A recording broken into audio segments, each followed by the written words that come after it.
Hello and welcome to another episode of the Cardboard Cave podcast. Sorry for the delay. We are actually tonight. We're actually testing out the TikTok live. So we're live on TikTok. We're live on Facebook, YouTube, and Twitch. I hope my computer does not blow up. But we are right now live on the new episode of the Cardboard Cave podcast, and we're going to be talking about Dominaria Remastered and some other nick bits around there. We're supposed to have a special guest tonight, but I've seen that he's not in yet, but it's fine. Just to give him that shout out because he did say yes. And either way, we're gonna collab with him, and he doesn't make it today. Tonight. He goes by in TikTok. You can find him as Cursed Fooding or Fry Guy. Um, Great person. He wanted to be part of the podcast tonight, but if he doesn't make it, it's fine. We'll collab with him another day. But he's from the TikTok. He's from the Magic the Gathering TikTok community, and the community is really great. It's been great to us. We that have started, dabbling in the TikTok world. So let's go ahead.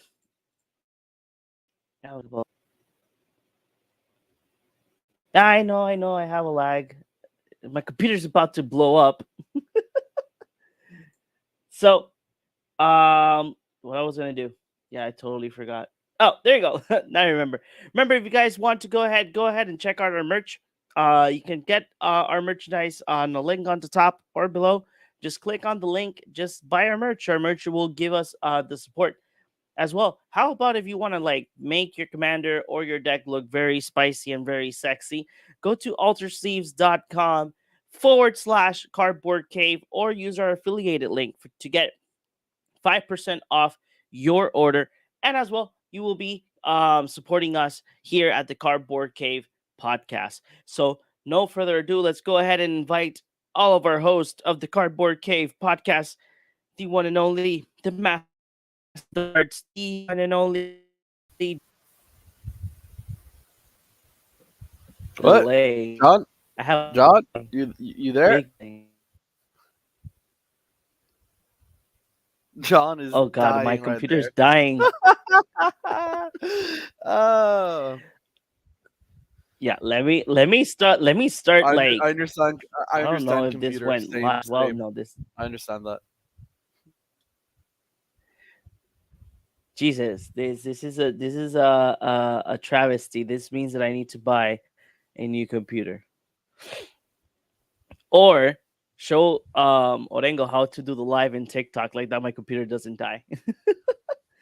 Let me go ahead and just this is gonna be the first time I'm gonna just stop my camera Okay.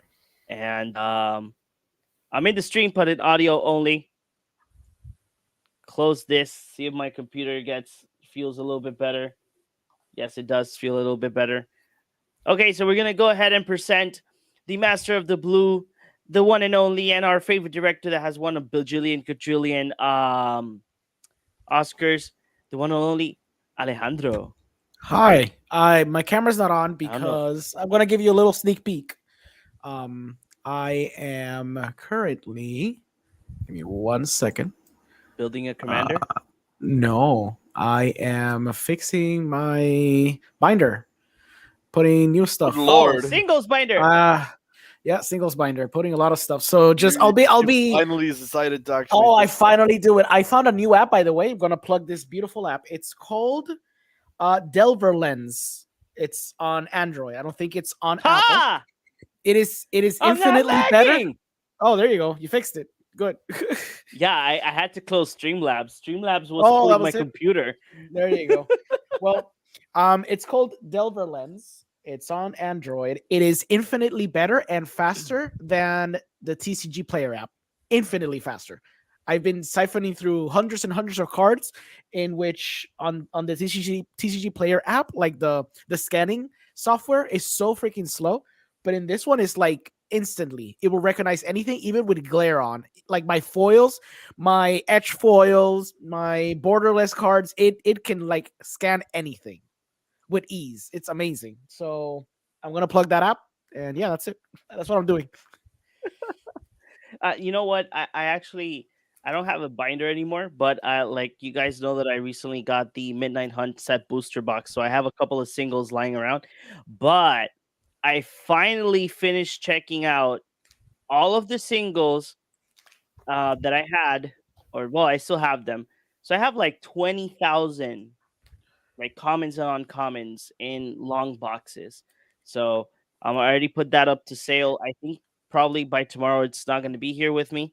A lot of people are very interested in it, but I did find a couple of commons and uncommons that one uses a lot in Commander as well. I found a lot of like those Triumph lands, the ones that not the rare ones, the uncommons and uncommon ones. Found a couple.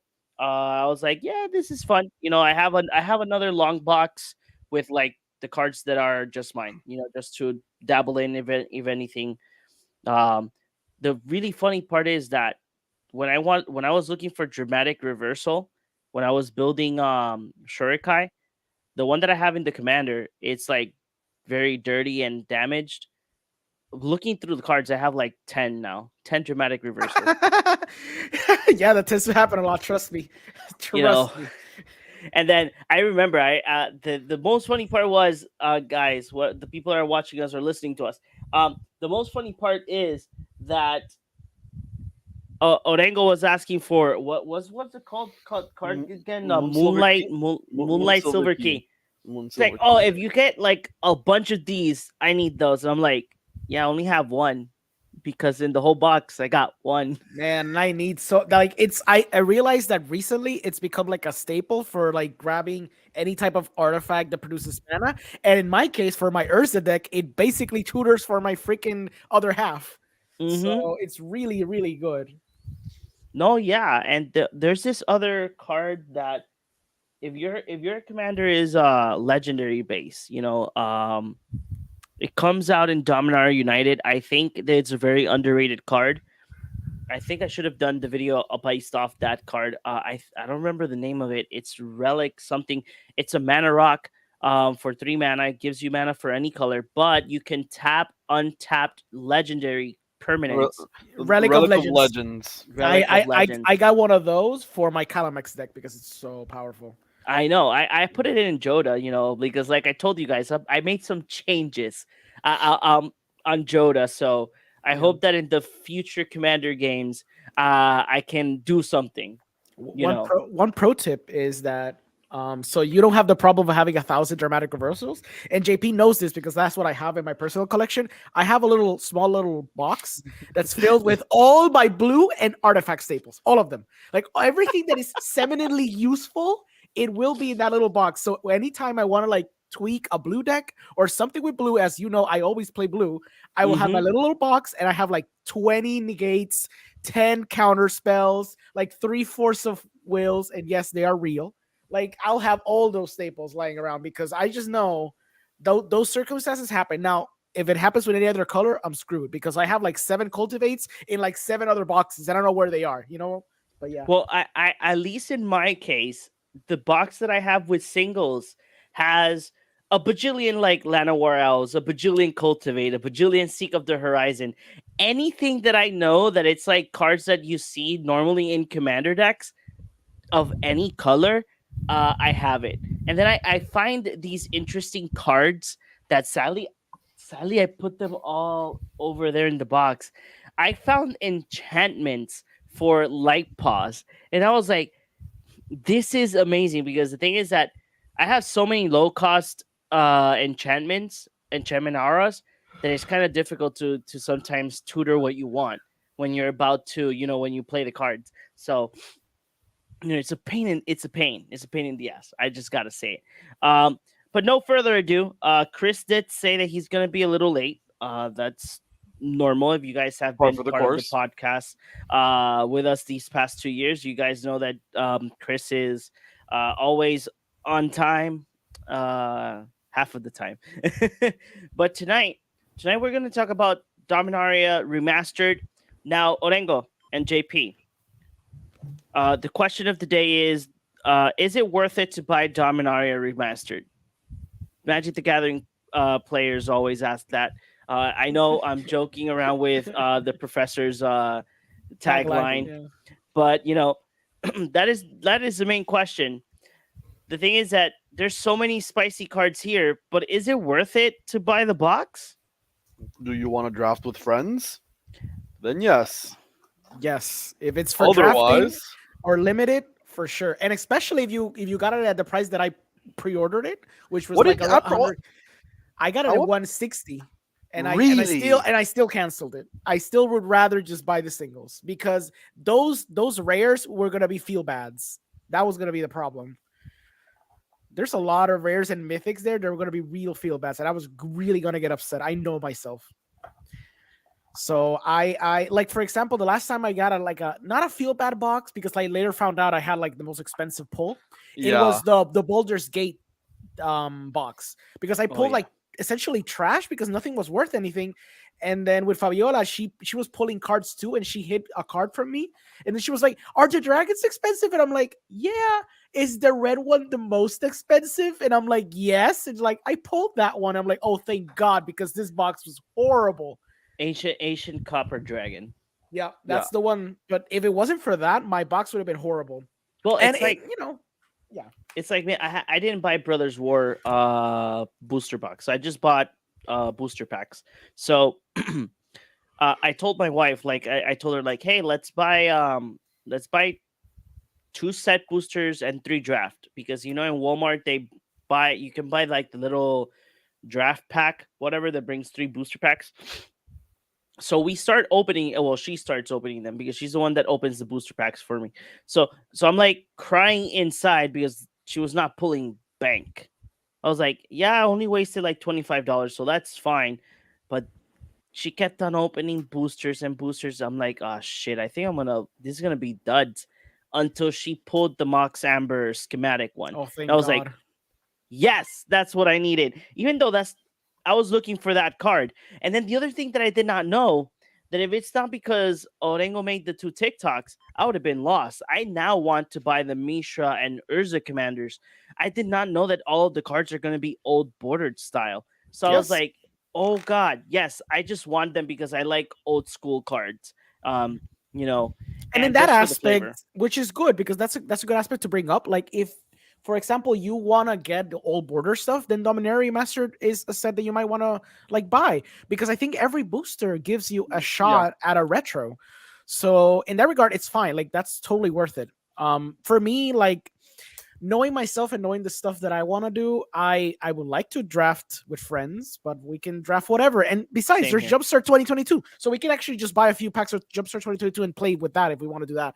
But I know myself, I'm just gonna crack packs, and I know the professor always says never crack packs just for cracking. Always have an incentive behind them. But generally, these remaster sets have value in them, even when it's for the purposes of just cracking them open. I remember last year that we had Time Spiral Remastered, and it was really phenomenal. And I know that technically, I think if we go by EV numbers, I think this box has slightly more value than Time Spiral Remastered, in theory. But the problem is that there's just way too many duds for you to crack, and if you crack some of them, I got the listing here. yeah.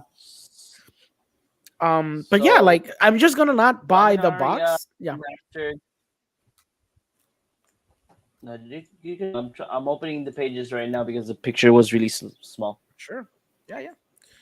Let me see if this one opens.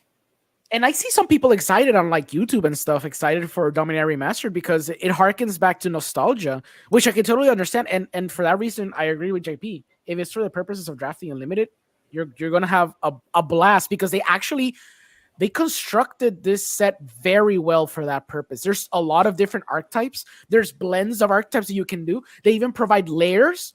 The uncommon land cycle is provided there, so you can actually play up to 3 colors, and potentially 2 archetypes can be blended into your draft deck, which is amazing for gameplay purposes. But the problem is that if it's strictly for cracking packs, you're not gonna get a lot of value. Okay. I feel. So it says here, for the Wait, this is not. Wait, what? They messed up. Oh, okay, yeah, they messed up. The website does has Bruce Wars draft booster. You should go The to diagram of MTG how previews. MTG previews. MG previews. Yeah, that's the that's the. I used to use Scryfall, but Scryfall takes forever to upload their cards now, so I just Okay, go I to got it right MTG here. previews. Okay, this is how the remastered collector boosters come with one traditional foil retro or borderless. It could be rare or mythic. One non foil my bad. One non foil borderless rare or mythic. One non foil retro rare mythic. One traditional foil retro or borderless common or common. Two non foil retro or borderless common or common. One traditional foil rare or mythic. Two traditional foil uncommons. Five traditional foil commons. One foil retro basic land and the double sided token. That's for the collector boosters. For draft, okay, for draft, there you go. For draft, it was Seth's Brothers War. Why? I know in the stream they actually told us what it was. It was essentially basically the same as a normal draft pack, except it included a the land was always going to be retro, if I'm not mistaken, and the one of the uncommon slots. No, the foil slot could be a normal foil slot, or it could be a retro frame card. Okay. And Yeah, that but retro it's frame could also be foil. that obviously yes, thank you sir.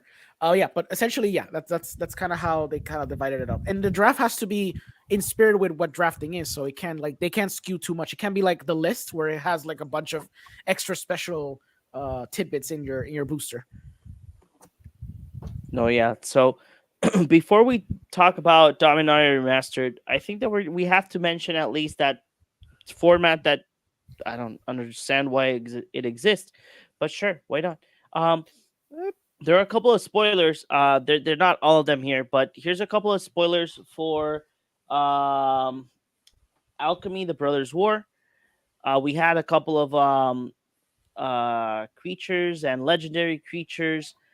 There are more. If you go to our Facebook page, all of the spoilers are available there. Uh, these are the ones that we have. I don't play Alchemy. I really do I, just ignore it. I think there's only one card I actually want to talk about. It's Yeah, go ahead. a black green sorcery. I think. Could you look for it? It's one of those cards spoiled. No, I think Uh, if I keep going up, it will go to. Let me stop presenting and look for the card. I forgot its name. Is the problem? I know it's a black. It's a black and a green for a sorcery. That's it. It's a rare. I see. Sadly, yeah. After that is just Dominaria Remastered. Wow, this is not updated. That's how much alchemy matters to no one. I know. Right? Yeah. Brothers War, MTG, Alchemy, Alchemy. Jesus. I remember I saw people talking in our post and people like, wait, people care this? I'm like, we're just informing you, you know, telling you what's out there. If you don't like to Yep. play it, then I'm so sorry. You said it's multicolored, right? Yeah. Green, black, a sorcery, assemble the team. Yes, I think so. That's the one. I think so. Search the top third of your Yeah. Yeah. library. Exact Round it that up exact for one. a card. Yeah. Okay, give me 1 second. Pa, there it is. Here Is it is. assemble the team. Tell me what Uh, do you want it? so it's a green and a black for a sorcery that tutors the top third of your deck for any card. We have cards in Magic like Pox, which basically do something similar. So I Mhm. believe this could actually be a mechanic they could use for paper magic. Oh, I see what you mean. There's already mill half your deck or draw half your deck. Yeah, that's true. Yeah.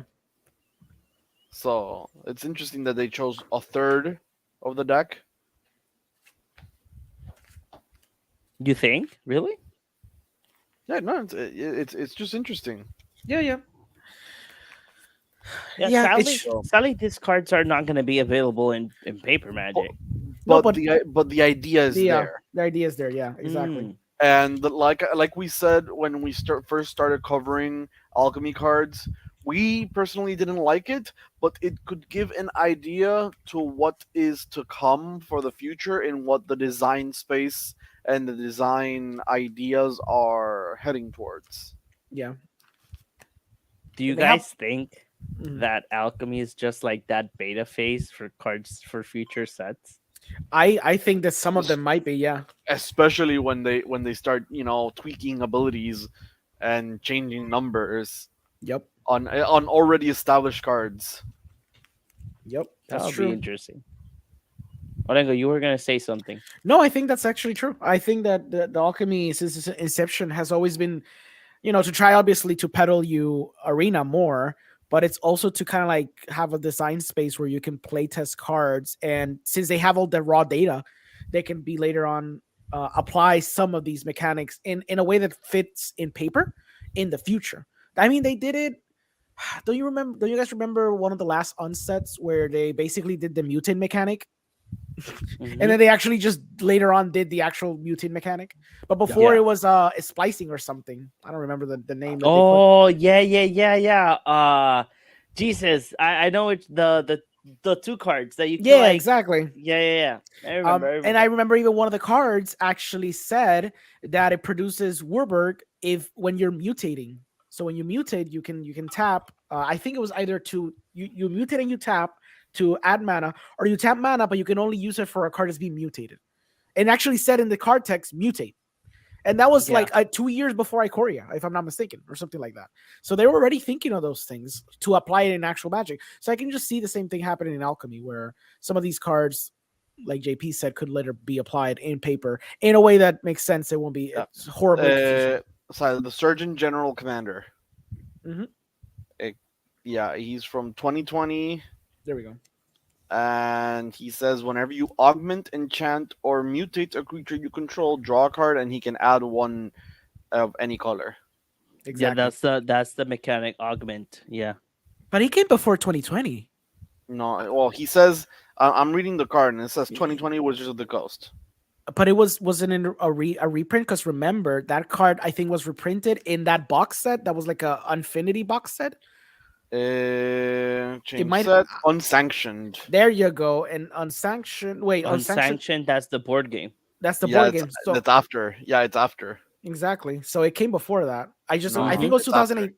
2018 or something like that. It I came. think You're it's probably confusing. 2017. You're confusing with another one, which is the one which takes two creatures from the graveyard and puts them into play, with like the stats of one and the body of another, or bodies combined.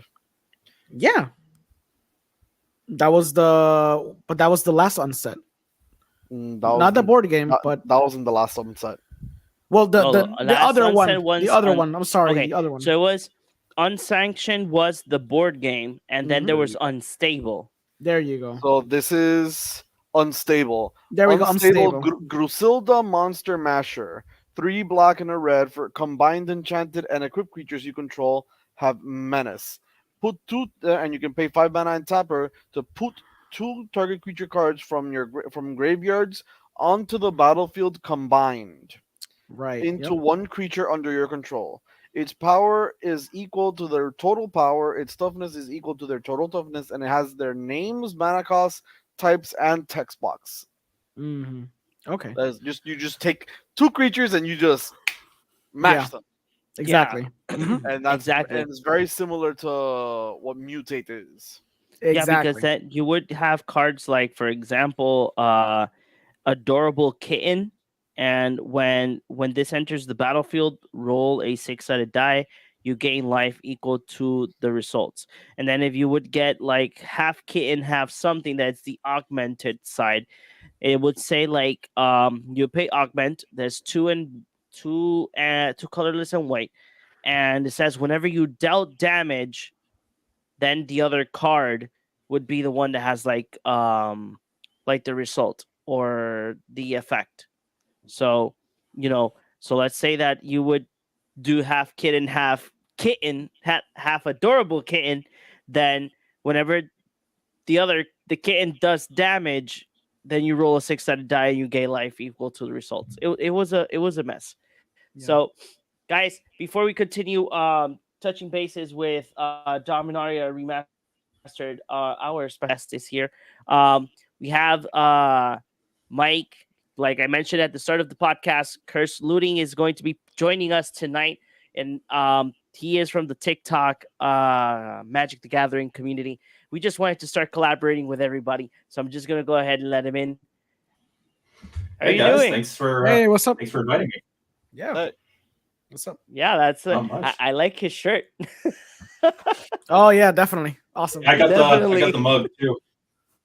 Oh shit! Nice, yeah. nice. Splurge. Nice. Definitely. So- myself a little bit. So, Mike, present yourself. Tell us what you do, what type of content you do as well. Tell us a little bit about yourself.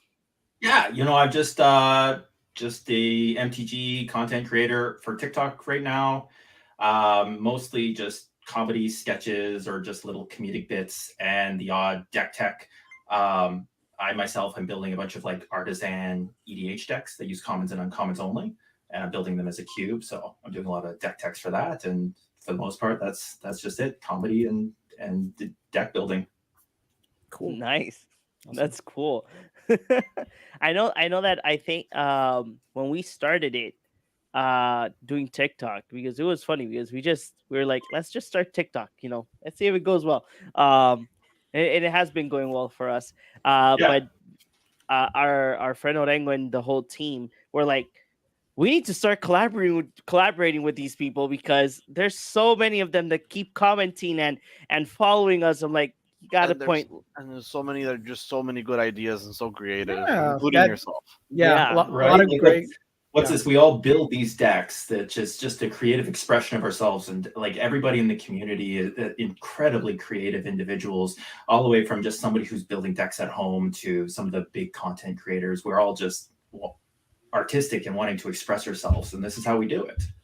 And That's true. media like TikTok and podcasts, this is just an extension of that for us. Yep. That is I can agree with that. completely true. Mhm. Yeah. So, guys, Secret Layer. I did not know that there were so many much more appearing out of the blue. We have a Yeah. couple more here. Yeah, that was a lot, really quickly Yeah. recently. So many. The thing is that we predicted it. What was it, like 2 podcasts Yeah, ago? we were were like- a podcast or 2 podcasts ago. We're like, there's only one more product coming out for the end of the year. Nah, they're gonna throw like 4 secret layers. Exactly. So many. So much product in so little time. We're not getting a chance to breathe. Right? It's, Like, yeah. My buddy, he's still relatively new to Magic as a whole, and the product fatigue hasn't really hit him. But like, as someone who's constantly looking at the new product, I didn't even know about Dominaria Remastered until just a couple days ago, because I finally like put my head back into like what's coming out. I'm like, another set? Yup. Like, what? It's crazy. I haven't even had a chance It to like draft Brothers War more than a couple times because I've been so busy. And they even addressed it in the last live stream yesterday when they were like spoiling the Dominaria Remaster cards. The guy was saying like, okay, so going forward, what we're going to try to attempt to do is basically spoil the whole set in 2 days, because we understand that fatigue is setting in, and we can't like stretch these things out too much because all these sets are overlapping. So what they're going to do is, for specialty sets, they're just going to do like 2 days of previews. And then for the standard stuff, since they have to like explain the mechanics thoroughly, they're gonna take like a month long Did you say release of month the long? set. But it's usually like 2 weeks, and Exactly, then a yeah. week, a week where the set is released, and that week at that end of the week is the pre-release. Exactly. Yeah. Yeah. It's still insane. It's still Yeah. horribly Yeah, it's insane. still really fast. Yeah. Like, Well, I it's not remember like, that the spoilers started it. Sorry, Mike. Yeah. Go ahead. No, keep going. Like, I'm interested. Oh yeah. So yesterday I remember that our friend Orengo was like, "Oh, the spoilers have started." I'm like, "Yeah, fine.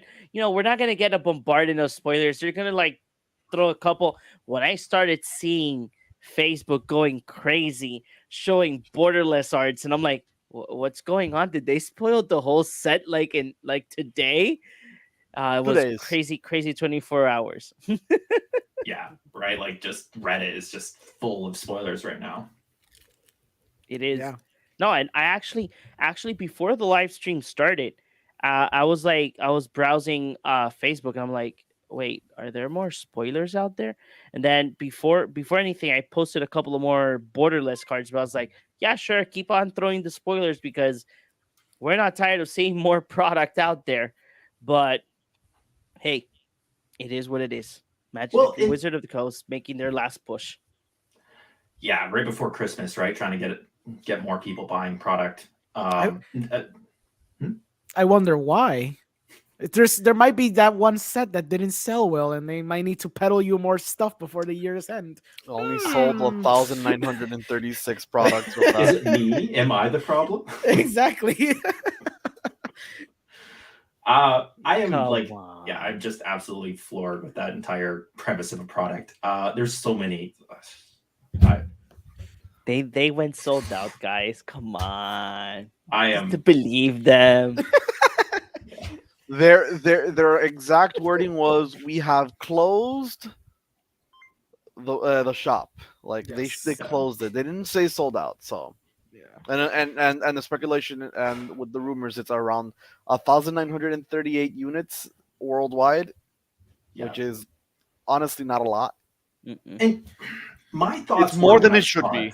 it was it's not like it cost them a lot of money to sell these proxies, but it should have been, hey, go to your LGS and you can buy a sealed box of, Mhm. Magic, Mhm. old Magic, and then you can celebrate Magic 30 by doing a sealed event with friends, getting to re-experience or experience for the first time. Like, I myself didn't start playing Magic until Ixalan. I didn't play these old sets. So the idea of seeing old school Magic and drafting or playing sealed with some of these really powerful old school cards would have been super cool, but that's totally out of anybody's price range.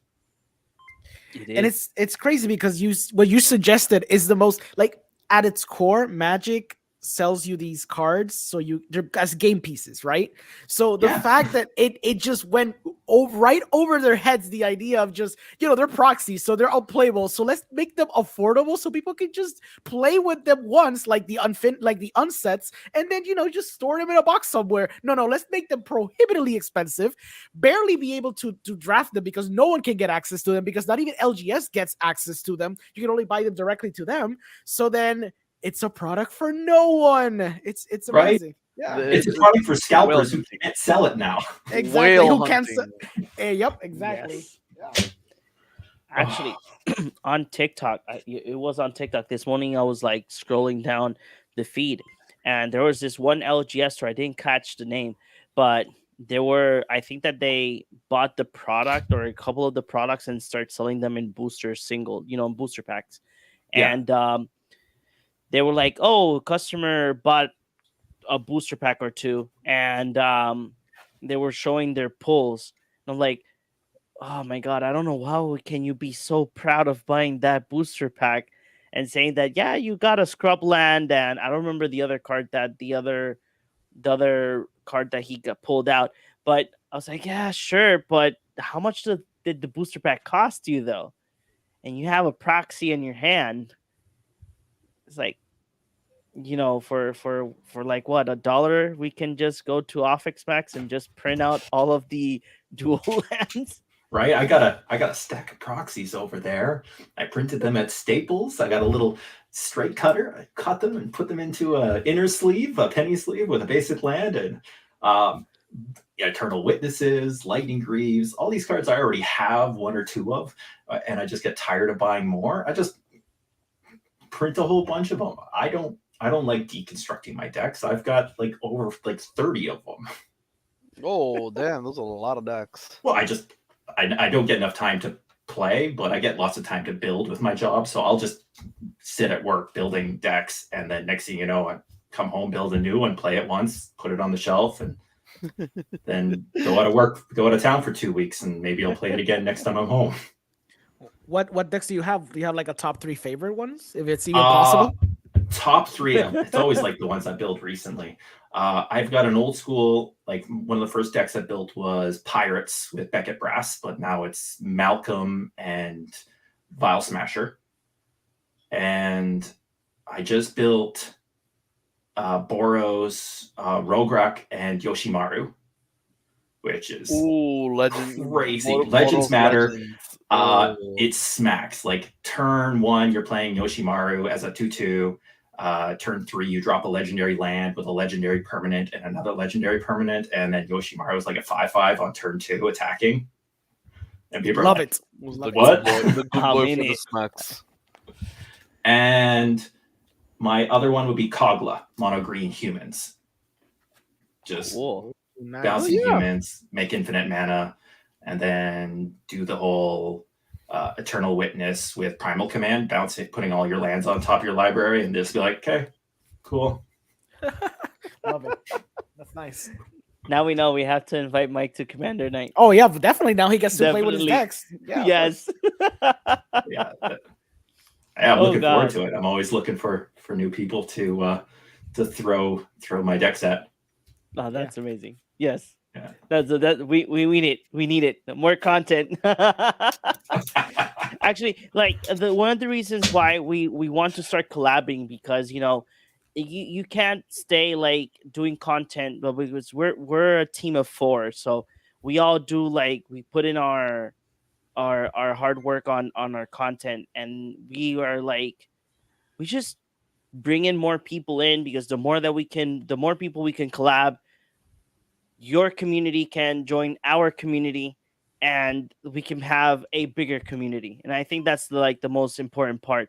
I think that our biggest collaboration this year was with Lua Stardust, that we had a Commander Night with, and it was great for having that open door to get to meet somebody that is from the like a person that got to play next to Post Malone and the professor. We were like, okay, yeah, we have a tiny toe on the door.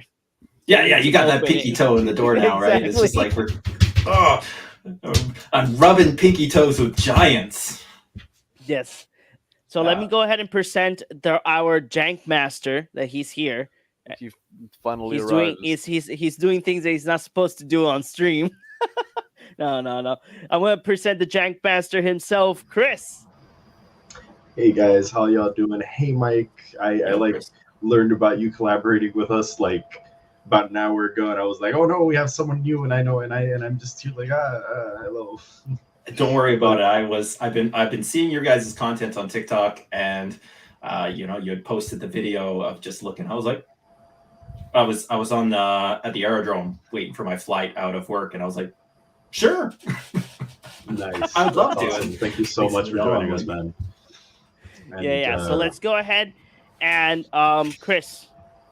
Yes. Let's go ahead and start with our next topic of tonight. We're going to be talking about spoilers, because that's what it is today. Today is the spoiler season. It's the spoiler season for 24 hours. So we're going to jump in, go from Secret Lair to Dominaria Remastered.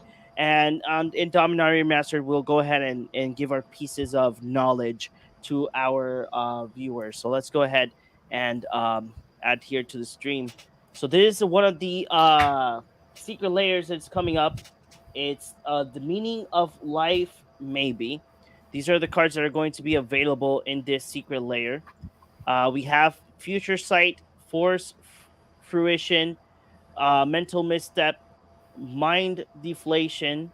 I hope I said Dilation. that card right. Dilation. Yeah, Dilation, my bad. And then Well of Lost Dreams. So you guys know that the new Secret Layer drop has been fully announced. So I think that you are already ready to pre-order. This is going to be one of them. What do you guys think about this? Will you buy it, or is it a yes or a no? For people who plays CEDH, maybe Mental Misstep might be a nice pickup because it's a different art. I'm pretty sure it's the.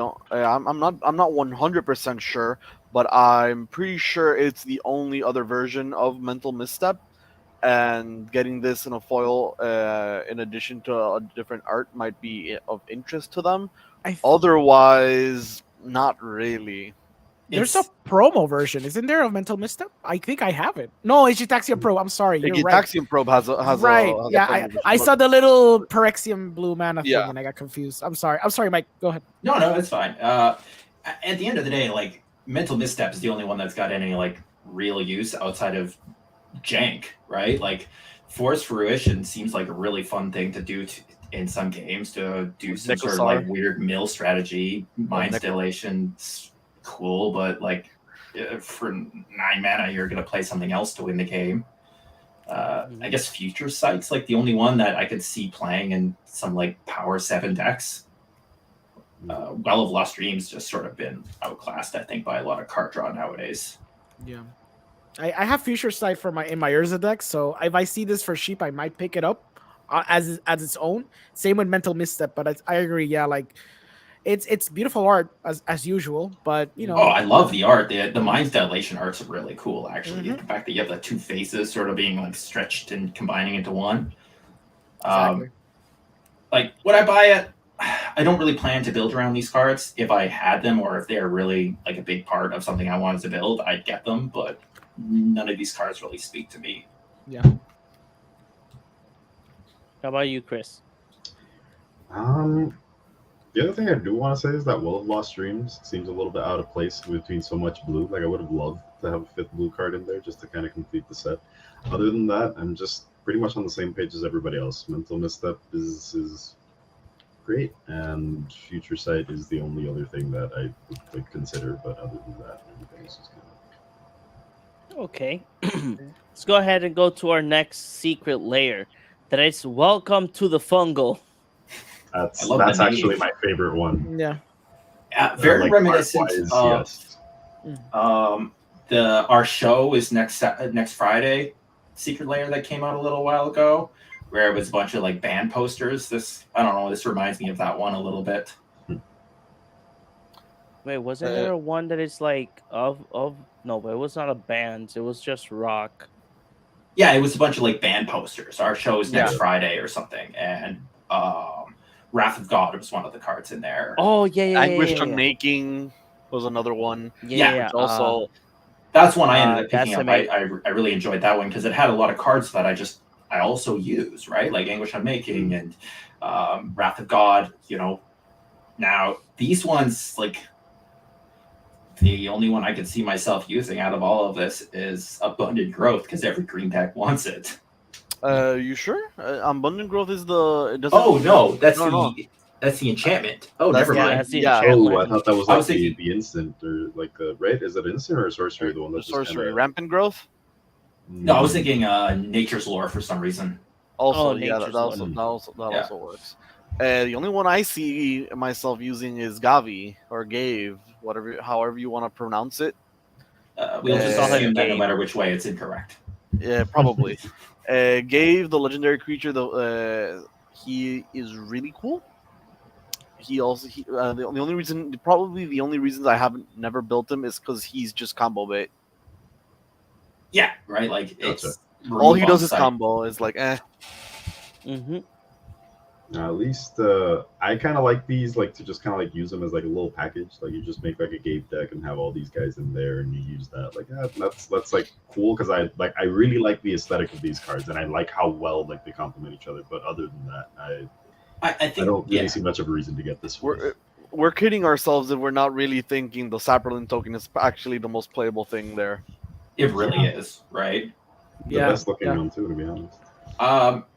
That is one of the things about the secret layers that frustrate me is when you end up with, again, we had the Well of Lost Dreams felt really out of place, life gain card with a bunch of like blue shenanigans. When you have a set that the cards themselves like just feel really disconnected and you're like, oh, why am I getting this? I'm okay, this one will go in this deck, this one goes in this deck, and these three I'll just put in a binder. Right? It feels like, yeah, make a Gave deck or Gav deck and everything's gonna go in there. And you'll be happy to show off all these fun secret layer arts. Yeah, I am one that gets into that train because we have a friend that he buys secret layers to resell them. So he has like this list, like Santa Claus, and he checks it every day. I think twice. And he have like the list of all the secret layers that he still has. And the other day, on Friday, I was talking to him. I'm like, okay, I saw your list. These are the ones that I want to get. And he's like, are you sure? And I'm like, yeah, because the rest I really don't need them because I probably need one card, and I'm not gonna buy a full secret layer just to get one card. And it's Unless just the secret layer itself is $30 and there's a $50 card in it, like we'll see. Yeah. Exactly. But for instance, so he offered me. I wanted to buy the Fortnite secret layer. Yeah. And I didn't want to buy it for the cards. I wanted to buy it because I have in my binder. I have like most of the secret layers that are like collaborations with big brands. Walking Dead, the Godzilla ones and everything. I've been getting them to collect them. So he's like, "Do you want the lands?" I'm like, I don't want the lands, but I want that command tower though. So whatever, give me the lands as well. The only sad part is it's only one of each color. So yeah, sad part. But I get a command tower though. Spoil. Value. Value, exactly. So there's the next one. Oh, talking about lands. There It's you the go. cozy Nadan lands. I'm a fan of lands. My wife says that I have too many lands, and I told her that having too many lands is not enough. Because when you build a lot of commanders, you need lands, right? Exactly. Yeah, So- then you need like lands to play drafts, and if you bought your own bots, you don't want to Exactly. use the lands at the store. You kind of all want it to be just like one place. There you go. Yes, Yeah. yes. Exactly. Justify these $30 lands. I'm gonna Of be course, honest. yes. I'm gonna be honest. These are the best arts I've seen on Secret Lair lands ever. Oh, I'm loving these. These look Agreed. I love fantastic. them, I but agree. the Tokyo ones, look pretty nice. I No. enjoy these a lot The more. Tokyo lands, I love the Tokyo lands. Even I though don't I like buy the these nature-oriented also art, so there. these like definitely hit a good spot. hmm Again, the only sad part about this product when you want to buy the lands is the fact that you only get one of each, and it's like if you're somebody that wants to build a commander out of the lands, it's really hard because you're gonna be wasting around maybe $5 to $10 per land if you want to make it full basics of one specific art. Honestly, I wouldn't even be that mad if it was at least like 10 of each land. Like, I would still be like, you're still selling me basic lands at a high price. But you know what? I Mhm. wouldn't even be that bad if it was like 10 of each land. How At many least- basic lands do you even run in your decks anymore? That depends. I mean, I ru- I am running Necrons, so Because but ignoring for a all my lot of other other decks, I literally just run one basic of each. There you And go. of each that the deck needs. Yeah, right now, Joda, I'm running only 10 basics, and it's one of each color. Yeah, that tends to be what I do for like I've got a 4-color deck, and it's even like as a land matters deck, and I think I'm running 12 basics, Mhm. and that's just tends to be what I do every deck. Even like a 2-color deck, I run 12 basics. I run around 10. I think my 3-color decks are running 9, and my 2-color decks are running around 10.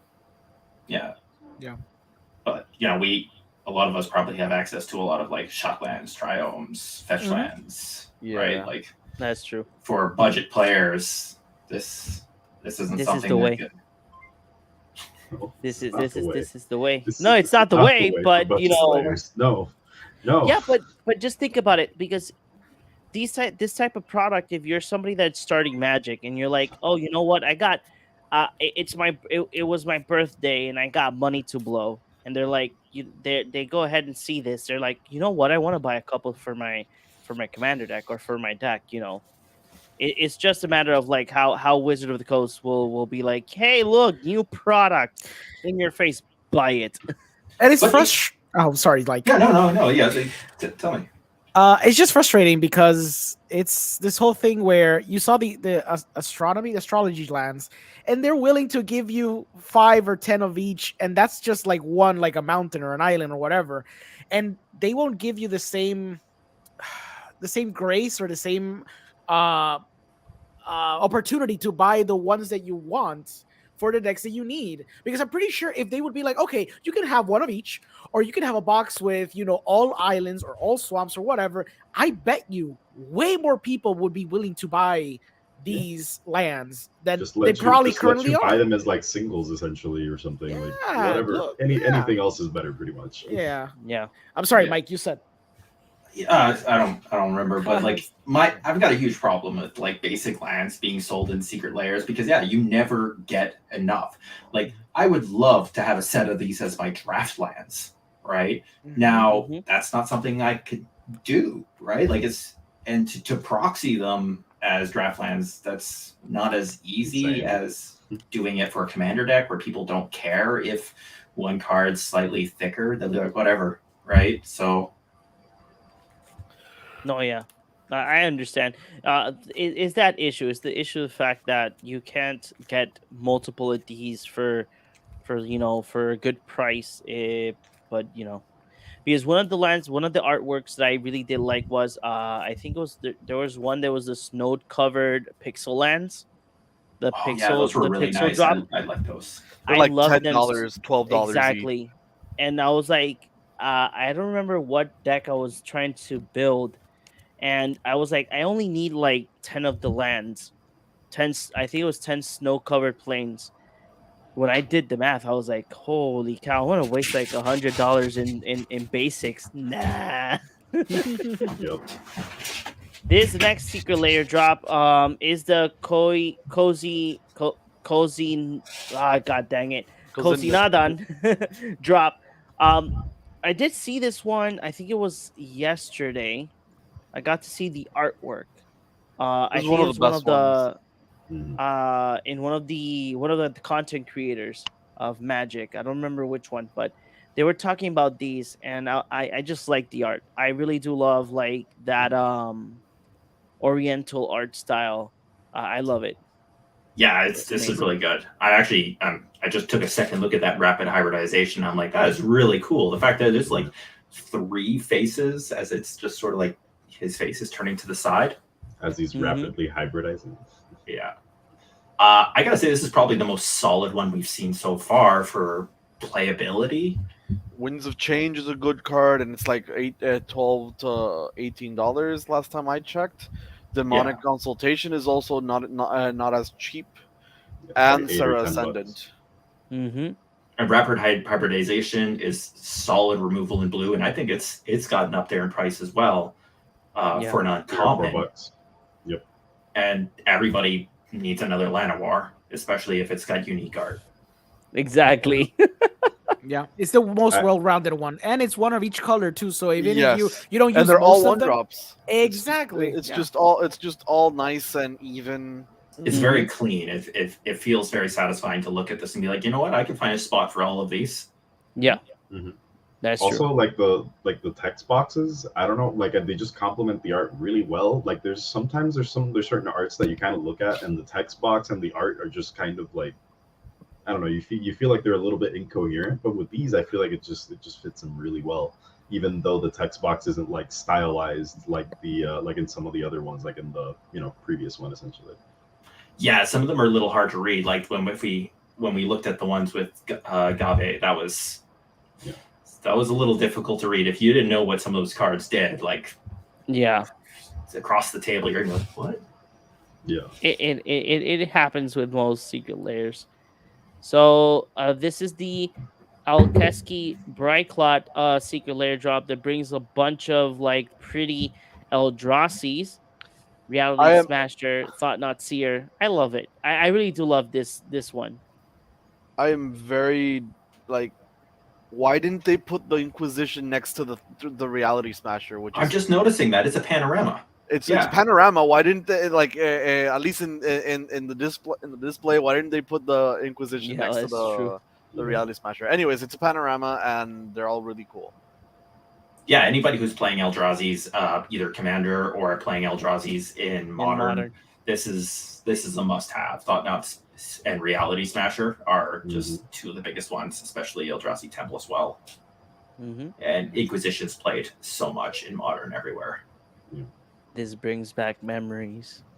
I think it's almost, I don't know if underrated is like the word I want to use, but they're all like cards that are like used in a single secret layer, and that's I wish we had a little bit more of that sometimes, you know. Like the theme goes well together, and also like they're cards that people actually use in just one secret layer instead of like having multiple cards that are useful spread over like just sprinkled over like secret layers. Yeah, secret layer generally go the idea of let's do like an art or a concept, like an artist or a concept, right? And they always have that one hook because they're always going to have that one card that's going to make it the whole thing worthwhile most of the time. And then 3 or 4 other cards that are probably super useless, probably less than $1. And then you have to commit to either be like, I want to get it for that one card, or I don't buy it at all, just buy the single. So you're right. It's nice because at least this one, even though monetarily speaking, in non-foil, there's not a lot of value here, but they're all good in a very specific type of deck in Modern, or in 2 or 3 specific type of decks. So at least there's that going for it. I think any Modern player that wants these cards, anyone who's playing Eldrazi's in Modern, this isn't even just a buy one of. This is you're buying 4 of these because you want the playsets for your Modern deck. No, yeah. Talking about the how secret layer sometimes works, that you have like those couple of cards that you know that you're gonna play in the future, that you have commander decks to add them, and then the rest are cards that you probably not gonna do. I'm gonna put one big example. Pride 2022, that secret layer. Yes, for me, there's a lot of cards that you can use. There's a Soul Ring. There's Mana Confluence. If you're for me, that I'm gonna build a Jula. I wanted Bearscape. That's like the main card that I wanted, and that's especially like the because one of that's the art. like most niche. Like there's not that many decks that want Bearscape, but if you want it, you want it. And then when I have the binder, I'm like, okay, so what am I gonna do with the rest of the cards? But I got Mana Confluence is in one of my commanders. I have not added the Soul Ring in any of the other commanders yet, but I've been planning on it. But it happens. It happens too much, I would say. I've got a stack of secret layer cards behind me that haven't found a way into a deck yet. So let's go for the next one. I think this is the one that if it's not because I kept looking for more information in regards of the art, I would have put on the bandwagon of people hating Spellseeker's art. But this is a Wizard of the Street. I mean, the Spellseeker art on the foil, when you look at it through the store, the actual store, and the skin and the skull look exactly the same tone. And then because it's a woman and the skull's position, oh no, it does. You get to see it. Once you see it, you can't unsee it. Correct. I'm not a big fan of the art direction on these ones. Like the cards are all great, as far as like for anybody doing Spellslinger or Wizards, but I don't like the art. I like it. It looks very retro-y. It feels like it should be for shamans and not wizards. That's true. Yeah, I agree. I agree. Tim Burton called. He wants his art back. Especially with you can see that a lot with Kess though. Oh, it looks like right out Nightmare Before Christmas. Hey? Yeah. Like Sally. Yeah. I would say it's a nice drop either way because Spellseeker is a pretty penny. I Oh, didn't know it Because was a it's- pretty it's the penny. make Oh it yes, worthwhile card. yes. I have like two. I have like two extras. 20 You some should- dollars or something yeah, for a spell it's- seeker right now. I have like Yep. two extras. Yep, it went down. It was like a 30 something. It was like a $31. I remember in Battle Bond, me and Orengo were like, "Why aren't people actually buying this card?" I It's like, know. it was $2. I was lucky to get one. Give me Yeah. like 3. Yeah. Spell Seeker right now is going for median price $33.99. The lowest back up. one being the lowest sold on TCG Players $27.99.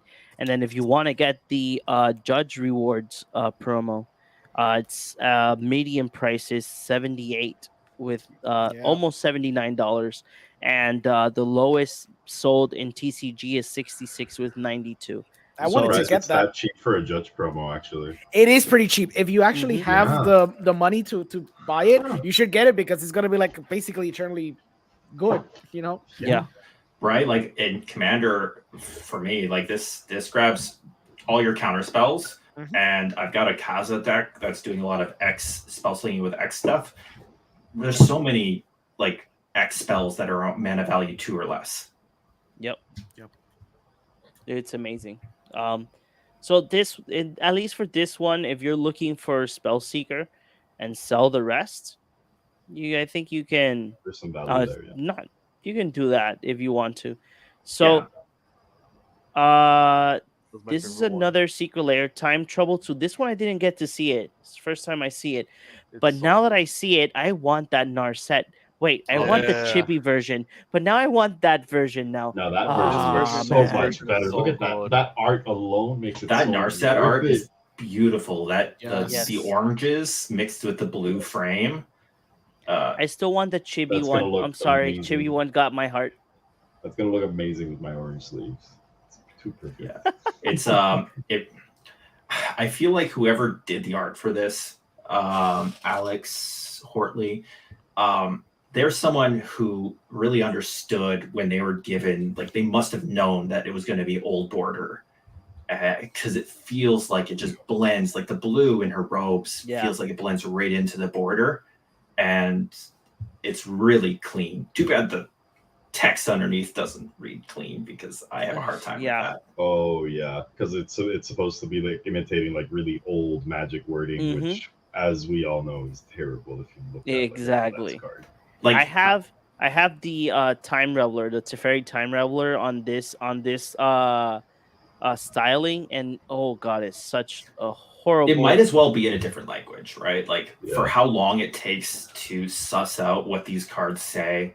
If you don't know Narset, like, and Narset's like the best one. Like people who know Narset, but like Tezzeret and Nissa, they have multiple abilities. Yeah. And you have to like decipher that with a magnifying glass at a table if you don't know what these cards do. Oh yeah. Yeah, that's true.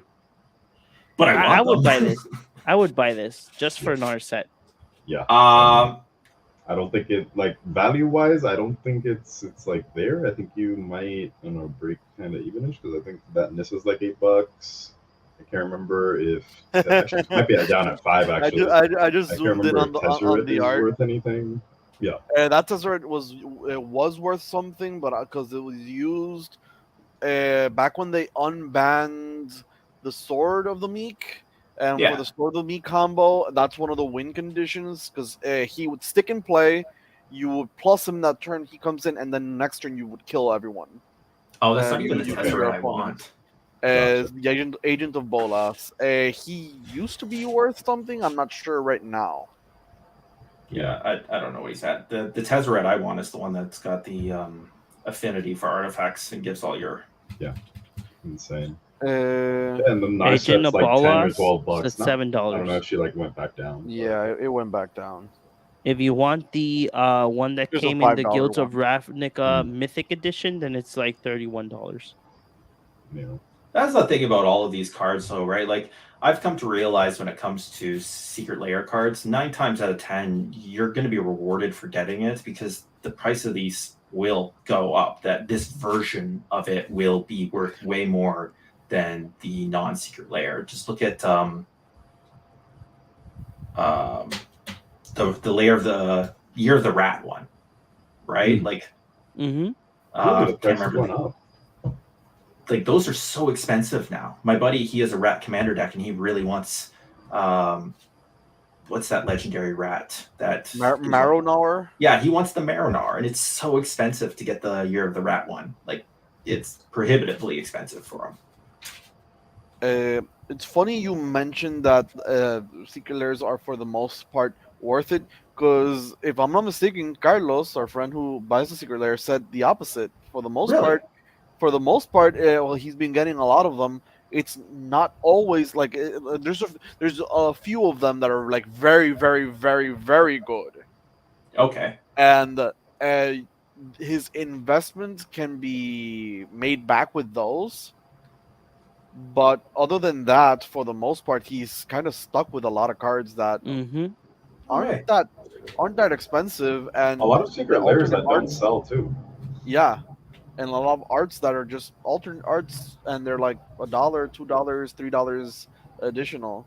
It's that thing And, is like it's much more easier to buy the drop itself than buying them single individually, yeah. individually. Yeah. Yeah, So good that's luck why he has finding a them lot. sometimes. And the thing is that what I mentioned, like I mentioned before, because when you see his list, you're like, I'm not buying that, I'm not buying that, I'm not buying that, because they're most of these secret layers are lands, you know. And then when you go ahead and start doing your research, oh, who's this artist? What cards are included in this secret layer? And then you're like, out of the 4 cards, I only need one, and I'm going to buy the full secret layer just to get one card.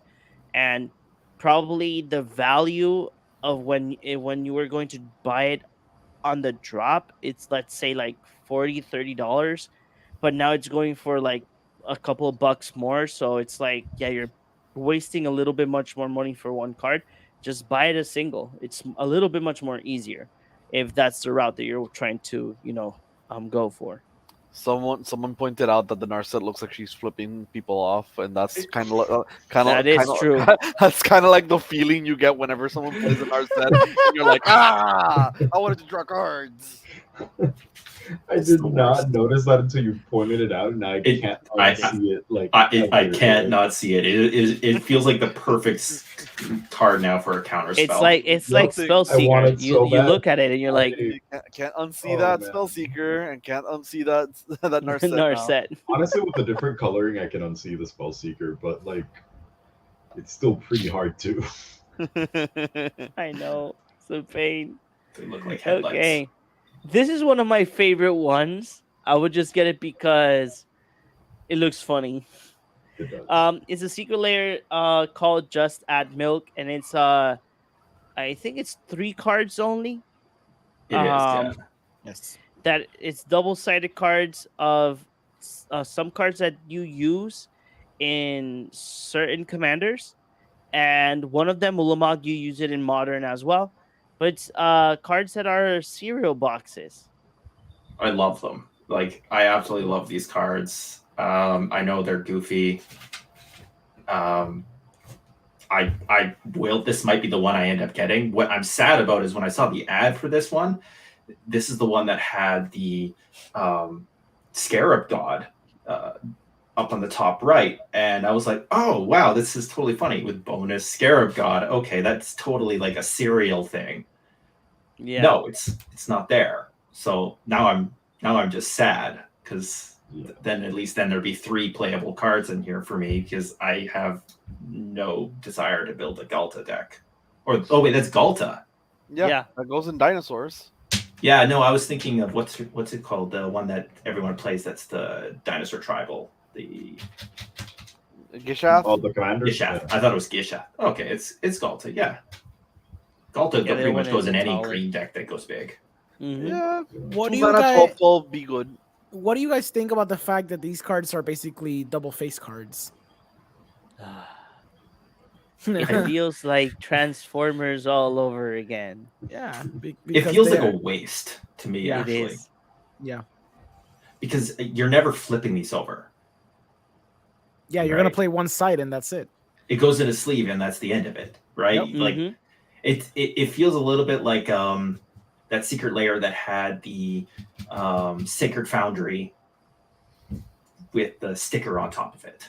Mhm. Like, I think this Oh. would have been better as like, with some kind of like special packaging. Just have them be like 3 little cereal boxes, and then you can like take off the front face, and that's your card.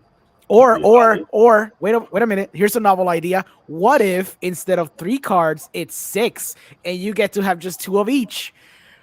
And you know what? It's not even that crazy because they've done this before. I remember the secret lair where it's the kid drawings, and they would Yeah. have the kids' Yeah. drawings and then the interpretation of the artist. So they've done this idea before, but they're just so money and greedy and so like insane. They just rather do a double face card that I don't even comprehend how it's even No. legal. But yeah, No, but hold on. Hear me out. No. You gotta make it double face because it's cereal box. You got like the front of the cereal box, and then you turn it over and you look at it. But it's the got same names on it. card. Yes, it's the same card. I get that I get that You mean Christopher's just just mean making that a- having like 2 different ones with like a different back, I guess. with Because the if you normal do a different magic back on back. the other one, and then you do like the other one with the cereal No, back, no. no. I'm just No, talking one of literally them has 6 to have the cards. cereal back, man. No serial back because you're just Yes. justifying this. Okay. And then you're gonna say the Transformers ones because they transform. So obviously the backside has to be the transform card, even though it's a freaking artifact that doesn't have a back face card. And then what's gonna be next? Are we gonna get to Gandalf? It's gonna be Gandalf's alive in here, but then in the back he's dead because Gandalf the Grey and the Gandalf the White. When are we gonna stop? You know what I mean? Like, come on. Actually, There's that's no a pretty reason. good. He might be a flip card in the set. Yeah, of Ah, course. Jesus. Now you mentioned it, and now I'm thinking about the Doctor Who one, and I'm like crying inside because if they do this, I'm gonna hate myself. There you go. I'm telling you, it's just gonna be like that all over. They- It's- Ah. They should have done a partnership with Ultra Pro or something like that. Yeah. For this, that when you buy this secret layer, you get 1 of 3 random deck boxes that look like a cereal box, That would be Ooh. That would have been great. That would have Right? been great. Yeah. Yes. right? would've Or been even if you great. buy 1 of these 3, so you buy the Ulamog, you get Ulamog with With his cereal box. this cereal box deck box for him. Yeah. It's a 100 card Ultra Pro. Or you buy the Galta, you get a Galta cereal box deck box. That would have been great. That would have been like, I would have been happy to get a deck box that looks Mhm. like a cereal box for my cards. I agree. Yeah. Hire Mike. He has great ideas. Yeah, Wizards of the Coast. Watsy, go ahead. Yeah. Just Just hire all working. 5 of us. Let's bring Yes. it in. Oh, Yes. yes. We'll design all of their secret layers. We'll make them more money than they could ever dream. Let's Yes. go. Let's go. Yes. Yeah. And we Y- can y- get partnerships with other brands and Yeah. make a good product out of it. Yeah, well, maybe people will be a little less disenfranchised. Yeah. Yeah, I agree. Because again, I like the Warhammer product. It's sad that it was not a set. It was only commander decks. I would have preferred it would have been at least a small set, and the commander decks. But that we can always dream.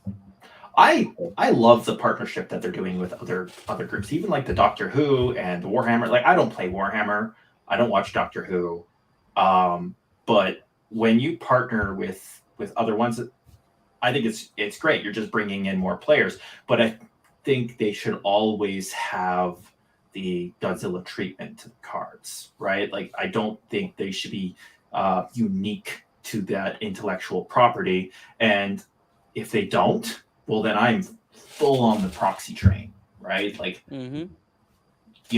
Even though some of the Warhammer cards aren't that expensive, I can't get them as singles, right? Like maybe if I go to like Card Kingdom. You say that I currently need one of the singles, a singular card, and it's like $23 from the Warhammer.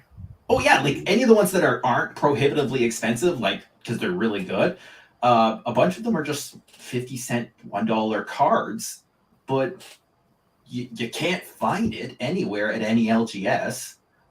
You can go to maybe some of the bigger shops online and they might have it. But so I want to play this card, but if I didn't pre-purchase the commander deck, then by the time I did decide to buy it, LGS's, Amazon, all these places are selling it now for $100 and some deck, right? Like, Yeah, I still have an LGS. It's still selling it for like 75. Mhm. That's true. Yeah, you're right. there Like- is. Yeah. Oh yes. Yeah, there is. The Oh, one okay. the one I go to. Multiple. Is like but he only has 2 left. Hmm. but that's just it. I'm not so interested in Warhammer that I want the entire deck, because if I was, I'd buy the deck and I'd keep it together as a thing, and that would be the Warhammer deck that I'm really excited to play. But outside of that, these are just like a few singles I want for a couple random commander decks. Okay. Mhm. I understand. It's like for myself, one of the things that I want to do is when the Doctor Who one comes out or when they present it, I want to know what the product is going to be, because they mentioned that the commander decks are going to have like alternate arts on the collector booster box. I'm like, okay, so depending on how much you're going to sell me the booster box, I might buy the booster box and the commander decks. But if you're selling me this for in a very major premium price to just get alternate art cards, nah, I'll just buy them singles and be a happy cookie later. Right? Like, I've got a mortgage. I can't keep buying some of this overpriced product. Like, I'm looking at the price of Dominaria Remastered, and it's considered one of the premium products, isn't it? Like, it's like $270 for a box. Like, that's why I say it. That's what I'm saying. Is it Magic the Gathering players always ask? Is it worth to buy Dominaria Remastered? no, just print proxies. Wizards told us it was okay. They told us it was okay. Yeah. Correct. Right? Like Like, true. anyways, back to the.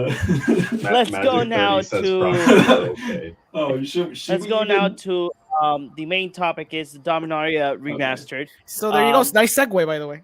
just Yeah. happened to segue into it. I didn't even realize that we'd be doing Yeah, it. I thought I was putting us off track. Apparently, I was just No, pushing no. us right into Oh, the we were next. pushing us straight to the topic. It is one of the things that I noticed in Dominaria Remastered is the lands. One of the curious part is that these lands, some of them I already most of these I already have them because I bought like years ago.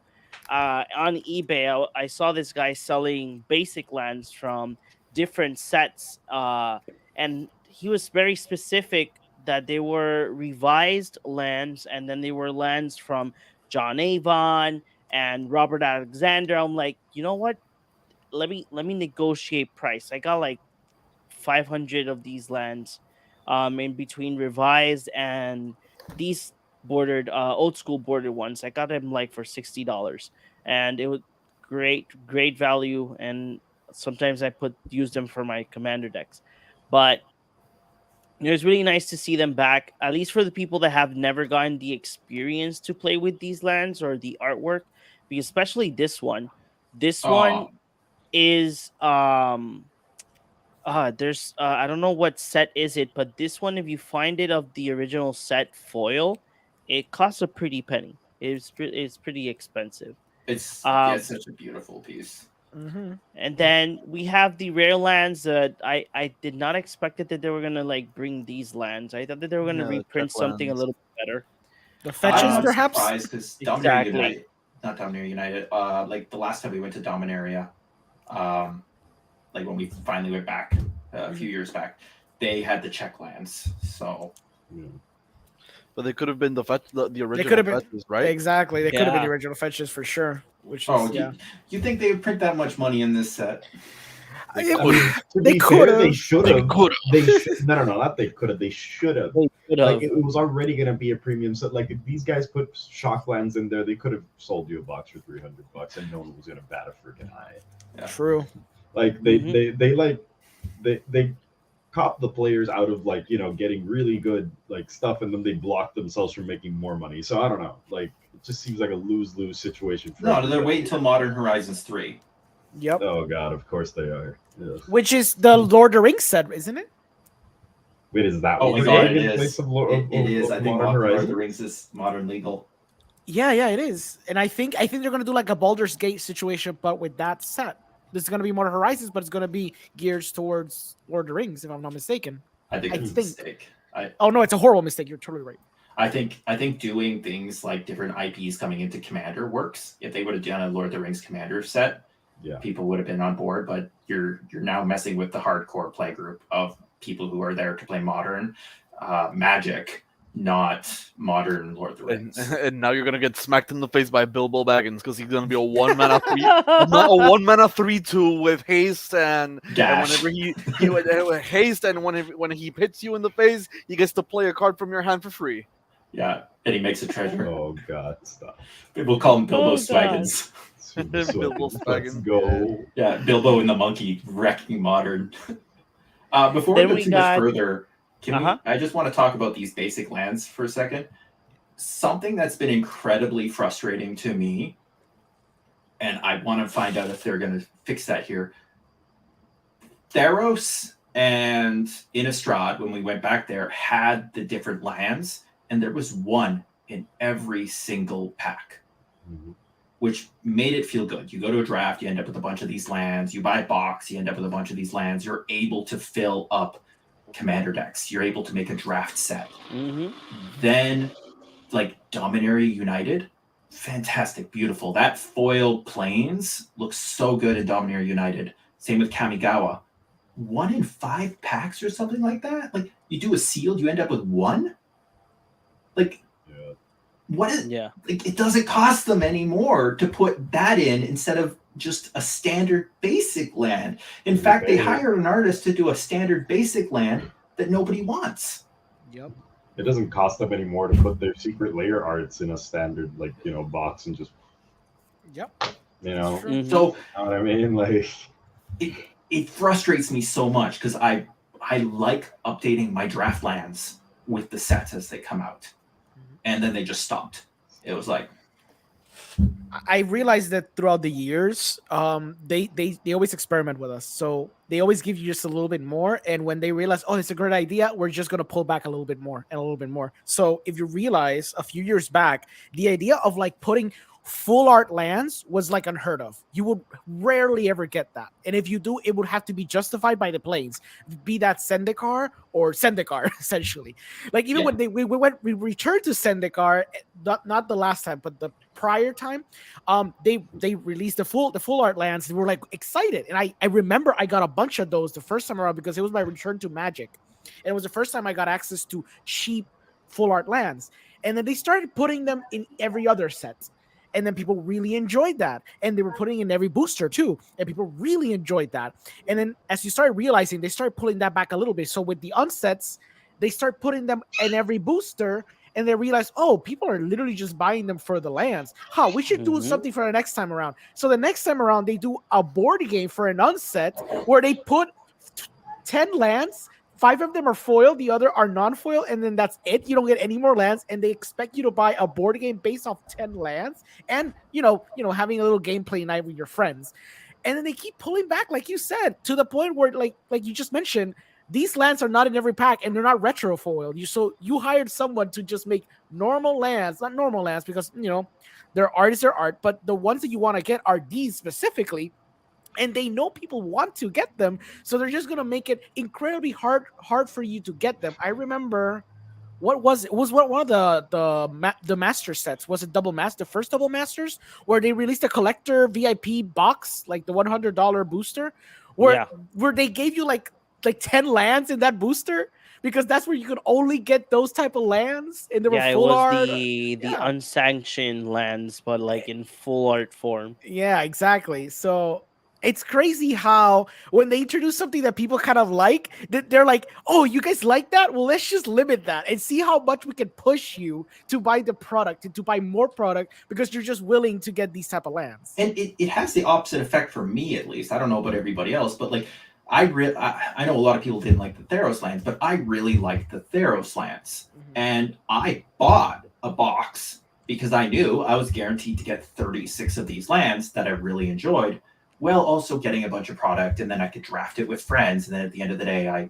I'm changing all of the basics in my commander decks, or I'm getting a draft set, and I'm able to do that. But now that it's 1 in 5, I'm not going to go into my LGS and grab one of the packs that I might get the land I want. I'm never going to get a play set. Mm-hmm. I agree. I did the same I thing, by agree. the way. I love the Pokemon lands. I called it the Pokemon lands Me because too. I got a box specifically for that. Obviously, the set was really good because it had really cool mechanics.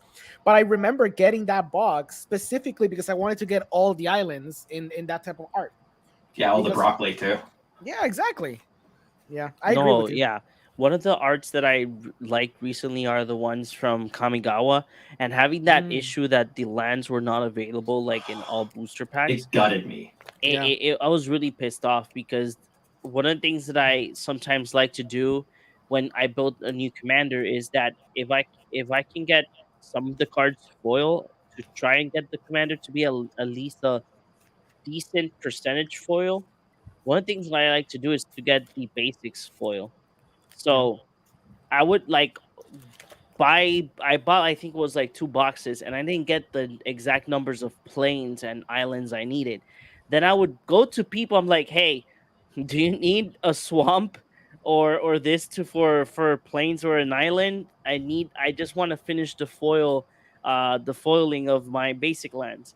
And it was a pain because due to the fact that the artwork of these lands are amazing and they're gorgeous, it was not easy to negotiate with other players. We are like, no, I'm using this for my other deck, and now it was pretty difficult to do it. And then you're like, I'm gonna buy basics, and then you're like doing the math, and you're like, oh no, it's Yeah, a it's little just bit too not worth it. expensive. If you can basically So build a whole deck with what you would spend into getting like your full Yep. set yeah, of basics. Right? True.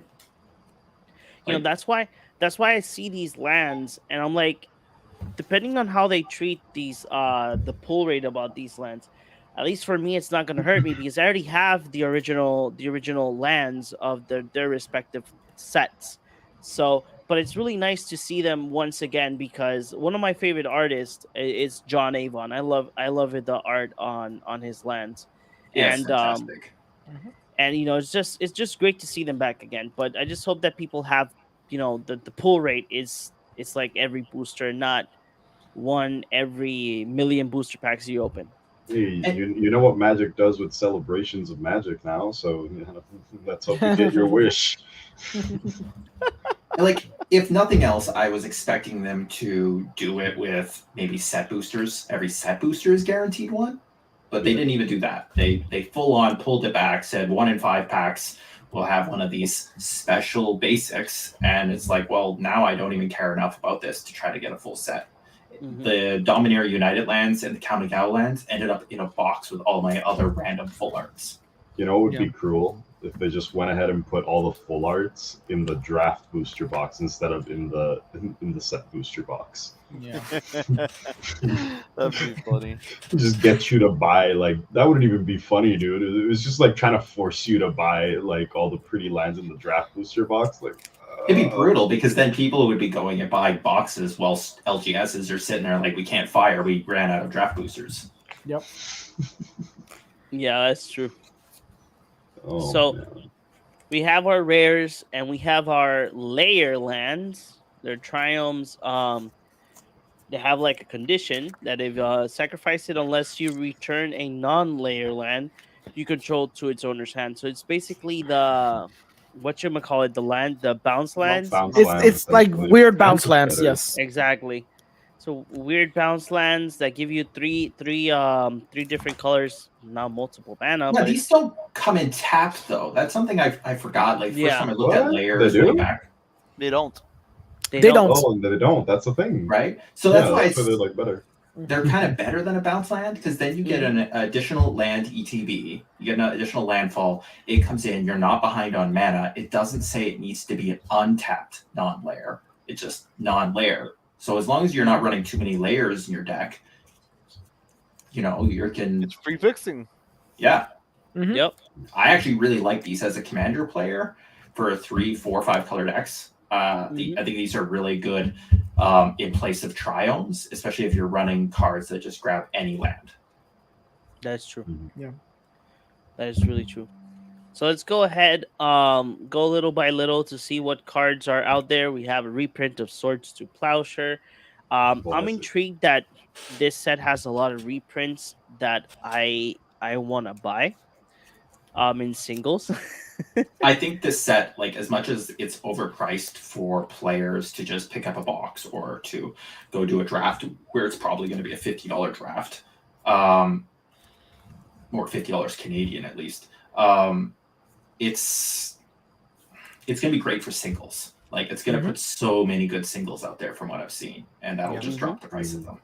Yes. Yeah. So Sneak Attack wasn't that expensive because it's gotten another reprint. It has like 2 printings in addition to that one. So this would be like the 4th or 5th printing. But Time Stretch. Yes. Oh man, Time Stretch is going to be great. I've got a Casa deck that's going to love that for blue. Take an extra turn. I might just play Lear again, like just for that art. Oh yeah, Just the art for is that retro fantastic. art. Yeah. Yeah, the retro there and the like. I'm not even a fan of the full art in this one. Like, no, give me that retro frame. Give me this, please. It's insane. Yeah. Jester's Cap is nice and iconic, but it's not really used many places. That Birds of Paradise though. Oh yeah. Yeah. Like any of the 3 arts could, like any, well, there's 2 borders and 2 arts, but any of the art / border combinations could pop up, and I would be happy that I pulled the Birds of Paradise. Like, Yes. they're just great. So I it's might a not good be happy about that full art though. No, too much. Yeah. Because I just Yeah. It I I reminds me like of the that original. full I art actually like wit it. that came out in Modern. What was that set that they recently did? That had a new full art Eternal Witness that looked horrendous. All right. Double Masters. Double Masters had that horrendous full art Ewit. And I was Yeah, like, what is this? it was pretty bad. Yeah. I like the Birds of Paradise. It's really cool. It's a card that it's very useful in Commander, many Commander decks. In Like, many Many formats. formats. Yeah. Yeah. Obviously, I love the Force of Will. The Force new of Will artwork. is insane. I want to get it too. I want to get all the Force of Wills. Give me all of them. I am collecting them all. I want One them. of each. One of each. I mean, I really like actually don't like the full art one. I like more the normal one, and especially with the retro border. Yeah. Definitely. I'm not Yes. a fan of Richard Kane Ferguson's art actually. I feel like it's a little bit too much. Spicy. That's a spicy take.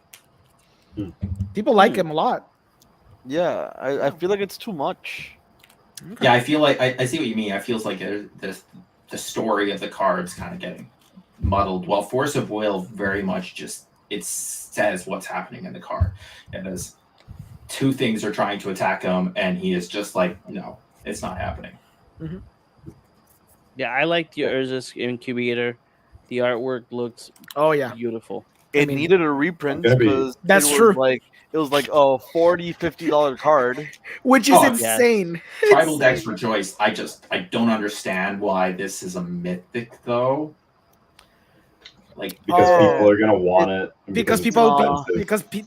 because Watsy is never aware of the secondary market. I don't But- know. right, but the idea of when they mythic rare is it's supposed to be a massive bomb to limited. Yeah. That's what it is, right? So like, Mhm. is there like a massive tribal synergy going on in this? Like, I think Interestingly enough, you could say humans, and it's a lot. It's a lot of humans. Yeah. I guess so. Yeah, Dominaria has always been very human centric. So But the first time this got reprinted, it was at rare. So, yeah, it was Yeah. in the giant commander deck, wasn't it? Back way Yes. back when Yes. the first set of commander decks. Yeah. the first few sets. So So the the library, library- I'm really sad library. that I'm not seeing a full art and like a retro frame spoiled there. I really do hope it is in the set. may- I it assume it may is be because on- it's a It is, mythic. it's there. but- It's there. It's there. Okay, Okay, that's good. good. 'cause I really want that in retro for. We have Test of Endurance and Chainer's Edit.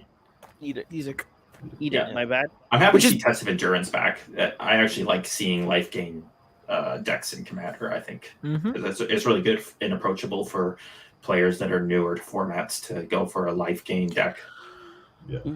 I dismissed Chainer's Edict, but then I realized because I was like ciphering through my binder, I realized I have a few. And when I checked the price, I'm like, I'm glad this is getting reprinted. It shot up. It was like $8 or $7. So I'm glad that it's getting for an uncommon, right? Like right. the more reprints we can get to, like even a card, you're like, hey, yeah, like you're looking at sneak attack, the prices drop. Doesn't matter, just reprint it again, right? Like it's gonna climb again if you don't keep reprinting it. Yeah. That is true. That's very, very true. Something We to note have there a is couple of Spiritmonger. comment. Spiritmonger at uncommon for the draft format will be insane of 5 mana 6/6 that can regenerate itself. As someone who's been building the Artisan EDH decks, when I see sets like this where they end up reprinting a card and putting it into common or uncommon slots, it makes me really happy because it can really up the power of some of my decks out of nowhere with just a random old card getting reprinted as a uncommon. Nice. We have a couple of goblins for Christopher. Goblins and zombies, because that's gonna be one of the themes that Exactly. you can Yeah, do a goblins draft. and zombies. Black red is goblins and zombies, yeah. Here we got And one of Hellship the Mons. Pashalik Mons. Oh, you New got the art, crusade yeah. there too. With the goblins and the zombies in the same Yeah, same here it is. text box. Mm-hmm.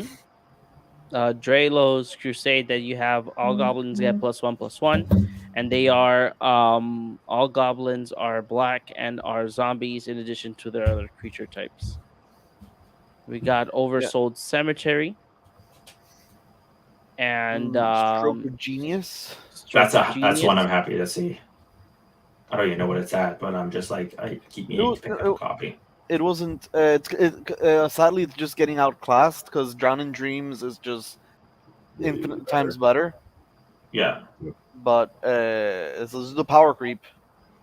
Mhm. There's the Nature's Lore you were Nature's looking Lore. for earlier, Add an uncommon too. I'm happy for that. and the Wild Growth in Old Border looks beautiful. Both cards that just really needed to be reprinted and just reprint them into the ground. The Grim Lava Monster is also The interesting. Grim Lava Mancer, yeah. In rare. Is Is that a rare slot? It's Yeah. always been a rare. It's always been. Oh rare. wait, no, never mind. I was confusing him with another Lavamancer. Never Get to mind. Lavamancer? Yeah. I was like, I Dominaria got, common. that's damn. I got so scared when I read that wrong. I'm like, excuse me, did they just? Did they just print a 1-mana 1/2? Yeah. Oh, okay. We're good. I like this one. For somebody that has a mono white human knight commander, Divine Sacrament. It's really good. I least feel like the for Divine my- Sacrament art falls into the same problem with what's that other enchantment that's like, hey, whenever you cast an enchantment, you draw a card. This is the same thing. When I look at it, I'm like, oh, that's a creature. Oh, The art makes Yeah. me think, oh, that's a creature. And then I'm like, oh, that's an enchantment. Oh, no, never mind. okay. We got here. Got a Lightning with- Tutor. Yeah. Again, the Richard Kane Ferguson art is just too much. Although this one I can understand because you see like the statue in the back, and you could think it's in Lightning Tutor, and the statue, the way it's painted, you could think like a Buddha-esque type statue. You gotta squint real hard. It doesn't really read well the first time that it just kind of passes by. You know what I mean? It doesn't tell a story immediately. You're like, what is going on? I don't know. You gotta actually look for it and just be like, what the hell is going on there? Yeah, I'm excited because the tutors are getting a reprint. Aren't all of them getting a reprint? Yes, Yes. Incoom Yes. is getting a reprint, and I'm very excited for this one. It was reaching the $30 to $40 already, and Yeah. I remember I had like two. I gave one to Orengo. That was like $10 when I got it. No, I gave you for Right. it was $30 It was 30. I don't remember paying 30. Yeah. Are you sure? because we traded for it. You didn't pay. Oh, you we didn't pay a cent. True. That's true. Yeah, that's true. You're right. Yeah, I had two of them. I gave you one because I wanted another card, and I kept one, and now I want more Yeah. because I just really my whole thing with the Black Commander decks is just graveyard. So Yeah. this is just And- really good. And this is good again since it has three different printings is gonna make the normal version very cheap, especially since it's a rare. Even something like Entomb is going to dramatically get lower in price. Yeah. Mm-hmm. Yeah. Overmaster That's was true. not also like over didn't have a reprint, but it wasn't expensive. It's an interesting card. It's a yeah. Savine's Reclamation was actually getting up there. Yeah, because that Sabine's card is Reclamation's actually sees play in a lot of commander decks, yeah, and more and more frequently I find myself putting that in. It's like a better Sun Titan in my mind most times because it's doing the exact same thing. but immediately, and also it only has one printing, which is the commander deck printing. It did get reprinted in another commander product, didn't it? It did. It did. Yeah. Savine's Reclamation. It has yes. It did in Commander Legends Baldur's Gate. Baldur's Gate. Yeah, one of the commander decks ended up with it. I did not know that. And even Yeah. then, it's still like a few, like $6, I think. So And I remember so many people were lukewarm on this yeah. card when it first came out. They were like, because that entire commander deck outside of Pretty bad. Dockside. Dockside, everyone was like, ugh, Mhm. to that whole deck. And then Savine's kind of like the other good card that came out of it. That's true. We have Exploration. Which is amazing. Mm-hmm. Again, another card that was desperate need of a reprint. Yeah, and then Giant Spider, always happy to see. I Yes. love that in the live stream they actually stopped to highlight Giant Spider. They were like, "Oh yeah, because we're hearkening to the early days of Magic, and we're gonna show you a little preview of what we mean by that." I'm like, "What the hell can you even be reprinting?" And then they show a Giant Spider. They hold on to that image for like 20 seconds while he's like so happy talking about the fact that you have Giant Spider in this set, and I'm like going insane here. Like, why the hell are you showing me? I was already getting upset. I was texting you guys how I was getting very upset by what they were revealing, and then they stopped to show me the Giant Spider. I literally I couldn't. I stopped. I was like, okay. What's next, Hill Giant? I know. Oh, Oh yeah, We got Dark Depths. that's cool. Old Border Dark Depths actually looks pretty cool. Yeah. Yeah. looks sick. I think I like the legendary frame nowadays, though. As someone who has a Legend Matters deck, it's nice seeing the legend top on the frame because then you can remember, oh, this is a legendary permanent. Yeah. Mm-hmm. And it's the first time they have that land with the border that it's like icy, right? Because I don't think that before they did that. Yeah. That's true. Yeah. Which is cool. It is cool. It's weird that Merit we Ledge have itself a- isn't a snow permanent. That's true. She Yeah. broke from the ice. I guess. But is it a snow permanent too, or No, it's not. No, it's Oh, well, not. then She I guess breaks that's- free from the ice. So. right. Yeah. Okay. Yeah, you're right. Couple of uncommons and commons. So, real quick, White Mane Lion, Mana War. These are for drafting. These are a lot of ETB type effects, and they're really good. Oh. As someone who's made a cube, these are very much playable. Oh yeah, White Mane Lion is fantastic. Mhm. Momentary Blink's gonna be good too. Chainer ahead. is stupid. I really like the new art actually. Like the old art's really good for Chainer, but the new art actually feels like a zoomed in version of the old art. Yes. Chainer is always good. He's just mono black reanimator. Yep. Let's keep going up. Frantic Search is an interesting reprint, and High Tide. Oh, High Tide is really good. High Tide yes. Frantic Search with Yeah. it would be interesting. I hate that. What's the card? I hate that a lot of Urza's Destiny and a lot of reserve list cards can be printed in this because a lot of the untappers on like all the blue spells that untap lands that are rares for the most part, the really good ones are in the reserve list. Yeah. Palinchron, Great Whale, and I'm missing one. Time something, the wheel. Yeah. That would have been amazing for drafting with High Tide. I know. Just the straight up easy combo. Yeah. I think Pellegrin Drake is here though, right? I'm not sure. Again, I'm going to I didn't mention see it, the though, Richard if you Kane noticed. Ferguson art. This one can be also very subjective. Dude, it barely looks like water. The high tide one barely looks like water. It looks like scales or something when you look at it from afar. Like, Yeah. it's just Yeah. really difficult. Yeah, to I read. gotta say the other one, the non-full art, actually looks really good compared to Yeah. it. Like, So this could be a good storm deck because now I see empty the Warrens. oh yeah, that red-blue archetype for Red, draft is Storm. yeah, Yeah, sure. ooh, that should be fun. Yeah. Yeah. Got Mystical Tutor back on the list. The Here's grape a couple shot. more Great shot, great. commons and Arcanus. uncommons. Circular And Logic rare. is also very good. Mm-hmm. Just a good card for draft. Mhm. Mesa Enchantress, I think, got downshifted too. if I'm not Ooh, mistaken. that's She it. was already downshifted. She's Oh, it's really? not the first time she gets downshifted. Okay, okay. Okay. Cycling will be also a thing. Yes, they're cycling in one of the archetypes. A lot of these crop rotations is a nice card. Really to good. see. Mm-hmm. Shit, Yeah. Shivan Dragon, you know, you love to see it. And it has a retro frame, so there's I know. double there's more chances. Nah.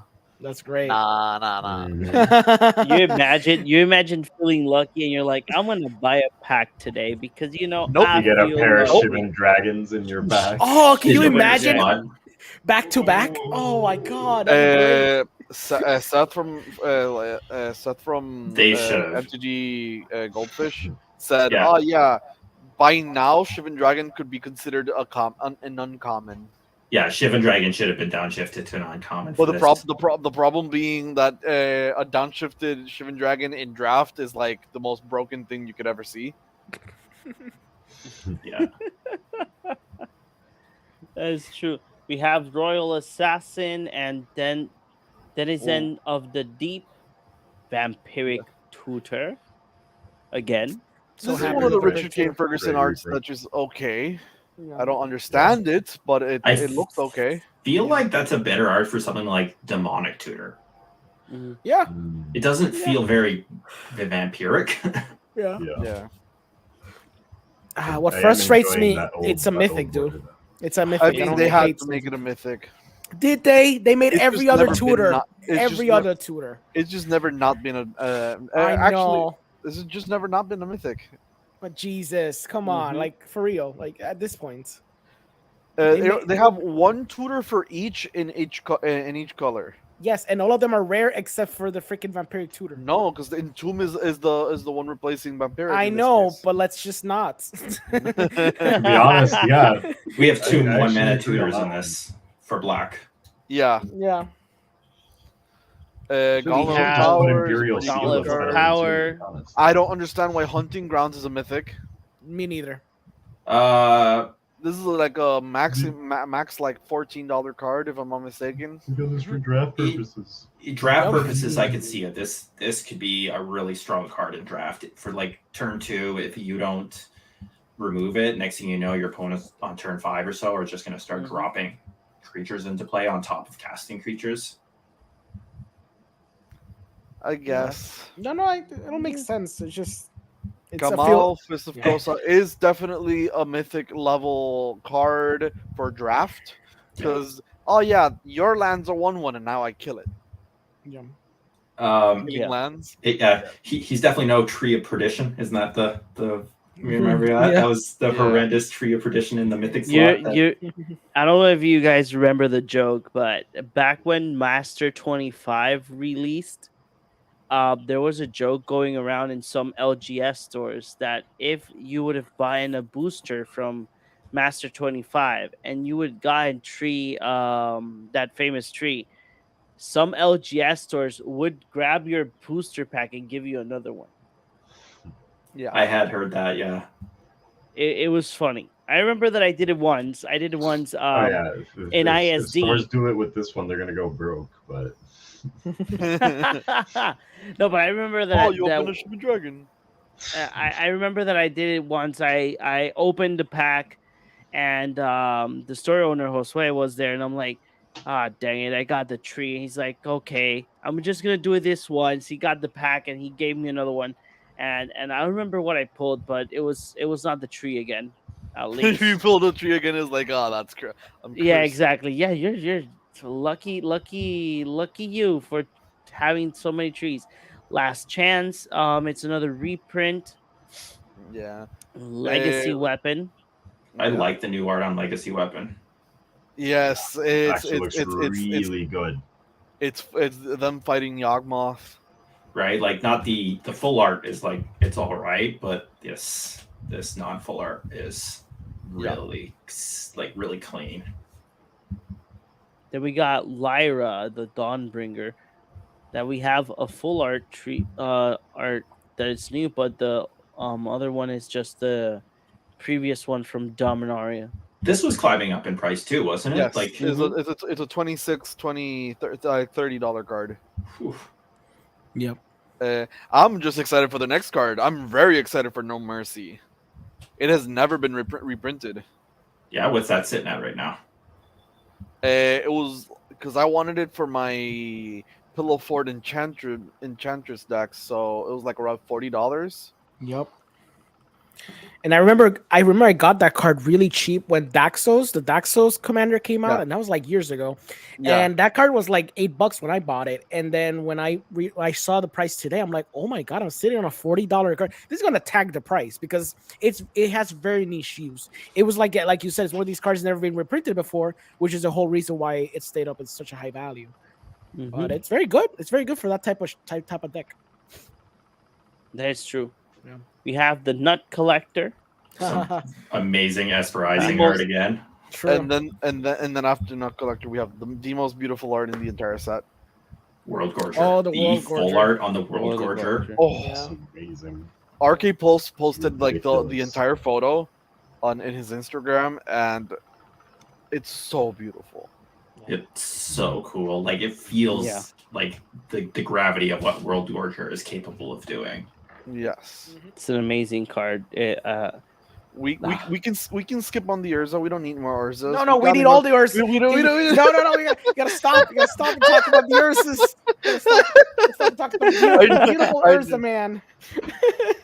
I honestly don't like the full art on that one though. That's the one thing. Like the pose is cool and everything, but I don't know. There's something about like But the if- pose of his But robe if you that think Orengo isn't gonna get it, Oh, If so you- that's oh. so Exactly. so you're right, Chris. When I saw the full art, I'm like, I'm happy we got the full art. I'm just not happy about Happy the with art the per art. se. Yeah, Yeah. exactly. Here you go. I'm even gonna like put my little screen up here.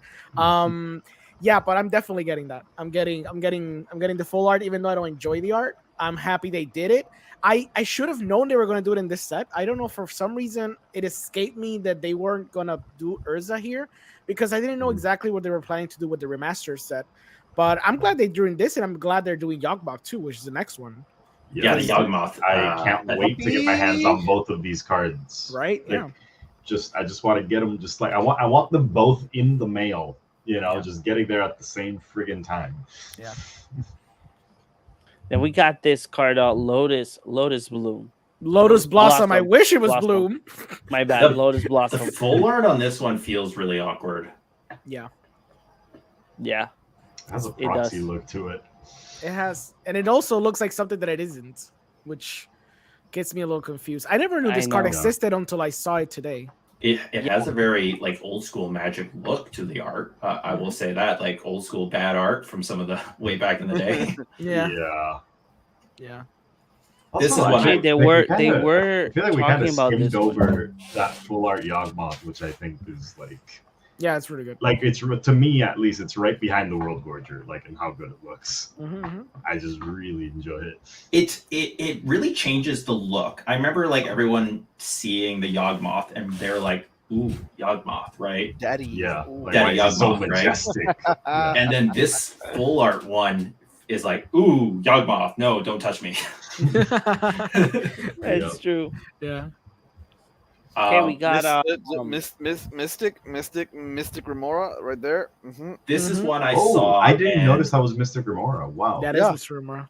It was only a $10 card, Yeah. but still. It So is good. the art, like Esperizing, because he plays Magic. Yeah. And he must have known that it was going to get the old border treatment, because again, this is another one of those cards where it feels like the artist knew that it was going to be old border, and the colors, like the color palette he chose, so perfectly fits with the old border. Yeah. And like I can't imagine what this would look like with new border. I don't even want to imagine it. Just give me that one. And even the illustration is perfect because, like you said, if the guy plays Magic, he clearly understands what happens when someone plays a Mystic Remora on the field. You look like that guy. The fish. All the questions. Will you pay for? Will you pay for? It's like turn one, Mystic Remora. Are you gonna pay the 4? Yeah. I am in the middle of building a blue-white commander deck from Kamigawa. The Tameshi. The Enchantress artifact one that can bring it back. Tameshi. Yeah, Tameshi. And I've got a Mystic Remora from the Secret Lair, but if I can get this one, it'll go in there, and it's going to be so great. I'm looking forward to it. We have Maze Vith and Great card, by Elvish the way. Spirit Guide. This is actually one where I think the full art is a welcome addition to the new art. Like they're both really good. Yeah. The It's really maze, beautiful. the new one has that old school, like I don't know if you guys remember the Maze of Ith that looks like a brain. Yeah. Yeah, this feels like a zoomed in version of the brain one. Yeah. Yes. Elvish Spirit Guide is like it was almost like a $20 card. What? $23 card. Yeah. Whoa. Yeah, it has no reprinting. It has no Oh reprint. my god, I didn't know. This is the first Well, at least it's getting 2. That's great. I think it has a reprint in a Secret Lair, Yeah. and now this one. Oh Was my this God. a set? Like I never played Magic back then. Like I knew there was Simeon Spirit Guide and there's Elvish Spirit Guide, which is the first I've seen this. So, Simeon Spirit Guide is the planar chaos. This is the original one. Exactly. And at a certain point in Magic, they did planar chaos, which is like time. What's it? Color shifted cards. Color shifted Color cards. shifted. And Simeon Spirit Guide is the color shifted shifted. version of Elvish Spirit Guide. Okay, which has now been banned in Modern. Yeah, I don't know about this one. It's only legal in Legacy and Legacy, Vintage, Vintage. and Commander, of course. Yeah, because it's way too old. So it has, it has the Alliances version and a Secret Lair drop. Oh, Yes, so that's versions. why. Okay, yeah, totally makes sense. And it already dropped because the original was is still like a $10 card. Oh, that's great for an uncommon. It's a great uncommon pull. Yeah. Yeah. Terror is cool. There- Like Terror looks Mhm. badass. Love Terror. Terror, And and Worldly we Sword. have the Worldly It's Sword. the Terror is a callback to one of the original arts for Terror. Mm-hmm. Yep. Like not the original one, but one of them. Yeah, that's some cool old school art. I just want to say, the dragon that got me to play dragons in Commander was El Sagaduka. That was Rith the Awakener right there. And I'm happy to see him. I'm sad that he's at rare, to be honest, but I'm really happy to see him because I don't know. Most of the Elder Dragons are like female, I think. But point is, I'm just happy to see him. I'm kind of surprised they didn't do them all. I'm sad they didn't do them all because it's kind of a wasted opportunity in terms of flavor. But at the same time, I'm glad that the slots aren't filled with cards that are just flavored. But then when Again. you have, but you have Shivan Dragon, you might as well just put an Elder Dragon. It would have been more You're not, fun. just take out Shivan Dragon entirely or make him an uncommon and just slot Just it in, stick like, some more of those dragons. Elder Dragons because they be feels bad pulls, but for drafting it'd be cool to kind of like try to make a Elder Dragon Your deck. deck around the Yeah. Elder But Dragon. our expectations for these cards in the rare slots, they're all being set right now because we're looking at the set and being like, oh, this is a $270 box, Mhm. Yeah. right? Exactly. Like if this was a normal priced box, we'd go, hey, it's Rith the Awakener. It's like pennies for a card, like $1 for a rare. Like you'd still be like, hey, this is nice, but I'm not like upset. But when you come in here and you go and do a draft and you're spending like $40 or whatever to do a draft, and you're like, Rith the Awakener, like Ouch. I was hoping to make my money back maybe, but I it agree. shouldn't be that when you're doing draft. You shouldn't be concerned about the monetary value you're walking out with. But when they go and put the price of a pack so high and call it a premium product, like nobody's Everything going to should draft feel this. premium. Like your Mhm. pulls should all feel premium if it's going to be a premium product. This is That's one of the why- reasons, like Yeah, I have a lot Yes. of problems with draft in general with how some stores handle it. But Yeah. just Christopher, continue. I was gonna just come to It's start it's on a rant. exactly what you were about to like talk about. That Yeah. people like you should play draft instead of getting prizes. Well, you're the one who Yeah. like coined the Okay. line. So please go Yeah. ahead. So Yeah. I hate draft when whatever you pick is what you keep. I don't Yeah. like that. Mhm. So the reason for that is because let's say you're playing mono like you're playing mono blue, or blue black, and then you get past the Tarmogoyf back when it was like $300. And because remember that was a big controversy back then. Mhm. Yeah, I remember that. The guy got a foil Tarmogoyf and was like, okay, I'll just keep this, and then to just pay. I can just sell it, and just pay for almost the entire trip. Yep. And I feel like you should draft to play the game and play to win. And the prizes. So the way I first drafted was you would draft normally. As soon as you're done drafting, the one who's hosting the draft would mark down all the rares and mythics and any foils, anything of the sort, and then you would just make your deck at the end of the draft. Whoever won or whoever like at the end, you would separate all the mythics and rares. You would, since you already had them in a list, you would separate them and make sure they're all there. Mhm. After that, the player who got first place gets to pick the first one. The first card, yeah. Second Yeah, place first gets pick. second. Third Yep. place gets third. And then you cycle. With enough players, there's gonna be enough good cards that everyone gets something at least that they would like. Mhm. When I played, it was Conspiracy 2. Mhm. I got to do that, and I got like the fourth place, and I still got a Recruiter of the Guard. Ooh. Nice. Nice. The I like drafting at home, right? Like, so what I'll do is I'll just like I've got a box of Baldur's Gate draft, and I'll just invite my friends over and say we're gonna do a draft. The cards are mine. I'm gonna That's keep perfect. them, and everyone Exactly. just has Because fun. people You're- draft to win instead of drafting to just pick out money cards. Exactly. right? Mhm. Like nothing like getting past a monkey when you're doing Modern Horizons 2, and you're like, Mhm. guess like I'm not in red. I'm gonna take it because right, but there's this other really good card that's gonna do fantastic for what I'm drafting, and it feels bad. But I love drafting. I just don't like it when money gets involved in the draft. Yeah. Yeah. Agree. We have here next Gemstone Mine, Wrath of God, and Windborn Muse. Oh, Gemstone Mine Boo. I thought it was Gemstone Cavern when I saw it first, and then I'm like, ugh. Gross. There's just a lot of white draft cards. It's nice to Mhm. see Sarah Angel back. Yeah. There's only one card that's like particular I want to mention is Acacian Javelineers. And Mhm. that's a strong card for drafting. Yeah. I have this funny idea. I just thought of the fact that there is something with Yawgmoth's in here, and he proliferates, so now you can play the Yeah. right. Oh, Get more Snap is javelins. that now you're Captures. thinking, oh, discard, Yeah. proliferate, ping, ping, Yeah. ping. Ooh, hold on. Snap is that common. We get a reprint of Snap. That thing is like $6. I'm What? so glad. Yeah. Really? Yeah. Oh yeah, that's Snap is wow. like $6, bro. Like I'm so glad we're getting Wow. that reprinted. That's Oh my excellent God. to me. Like I've been wanting a copy of Snap for like a few weeks now. Because I have need like it for my 4. Elsha deck. So this is High- like You can actually combo off with High Tide Turnabout. True. That's Ooh. actually interesting. Oh, Yep. that high tide. Oh is yeah, is you might be is able to. You might be able to go in. Is there anything in this deck in this set that gets an instant or sorcery back that's a creature? No, unfortunately, unless they do buyback, which I haven't seen a single card with buyback.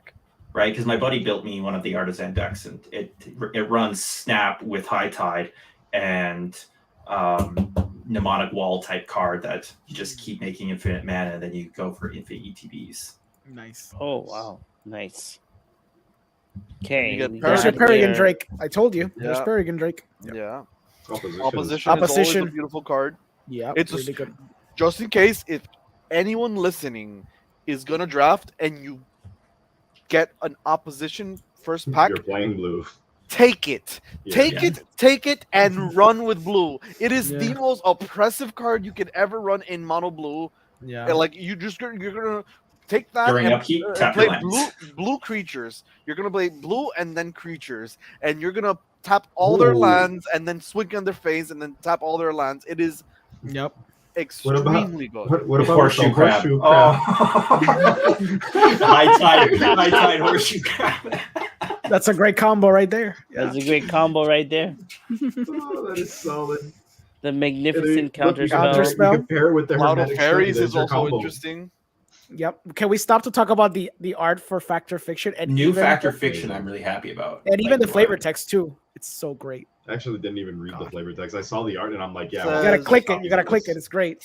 Slimefoot, I know I said I wanted to grow her Hold on. Repository. There you go. of Yeah. knowledge, but this isn't what I had in mind. It's great. Ah, Yeah. I'm so happy to see a new Yeah, Fact or same. Fiction art. Same. Love it. you identified Love with the that art. Fact or Fiction art. Let's go. Yeah, it's great. It's great. Great art. It has a bunch of great commons and uncommons The too, which is great load. for in terms of like lowering the price and all these. There's Sir too. Sir is really good. Oh wait, go down. Oh no, wait, no, you you don't kinda- gotta go you down. kinda- Oh, there's you Swamp skipped a King. little bit. Yeah, there's Swamp King too. There you go. Oh yeah, we skipped. You a few. skipped a bit. Oh, Skipped a bit. we're also getting those like the cycling lands. That's kind of fun. Yeah, that's gonna be There the we go. common or uncommon cycle. Yeah. So again, more Mhm. zombie things. The Mhm. Phyrexian Rager, it will always be a The good fact that we're card to getting grab. basically Phyrexian everything is great. Yeah. Yeah.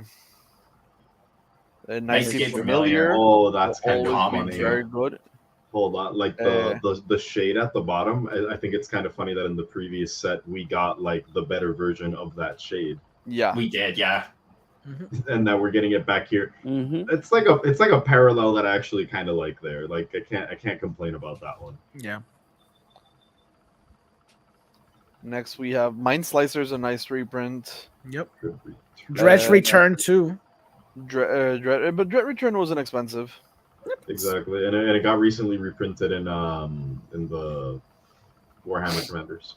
Yeah. I'm happy Yeah. to see Valduk getting reprinted because he's actually really strong from Yeah. the Dominaria. So Mm-hmm. it's nice seeing him back. Mhm. Sulfuric Vortex. Again, anybody drafting, you get a Sulfuric Vortex, you're playing red, and it's broken. Yeah. Really good. It's a clock. Yep. Mhm. Really strong. Last one at that. Same with the Siege Gang. Yes. Yeah. For Prospector Siege and Gang. Siege Gang in there. Just yes, Yeah. this is what we're here for, boys. Goblins. I'm here for that card, that little Oh, gamble and card. Goblin Matron's in this set. Gillen Matron. Goblin Matron and Gamble. Let's go. Yeah. Is it the first time it's been common, or am I What? crazy? Goblin Matron? Goblin Yeah. Matron? No, Goblin Matron is a common.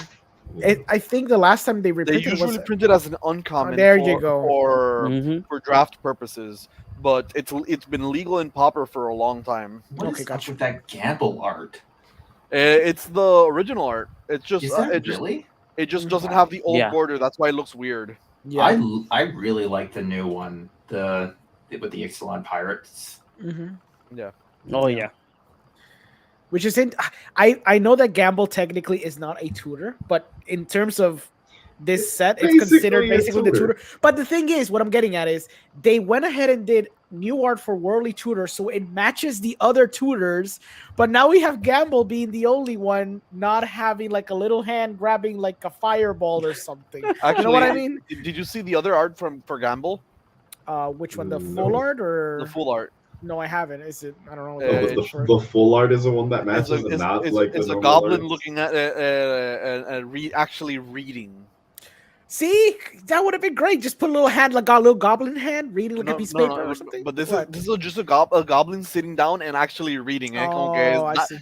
it's I funny because need it so a bad. goblin reading, that's a gamble. I know, exactly. That would have been great. I mean, that's fine. I mean, I'm happy it's got reprinted. Gamble It's the just- literate goblin. Let's go. We got a few Yeah. cards like Terravor got downshifted to uncommon. I saw Avarax. If you get an Avarax, just take as many Avarax as you can. Yep. Because it's hilarious to play an Avarax, search your library for another Avarax, play an Avarax, search your library for another Avarax. Battlefield Scrounger is also a very good card because it has a threshold ability to refill your put your graveyard into your deck so you don't deck out. That's true. We Huh. have the And then you get cycle the- lands.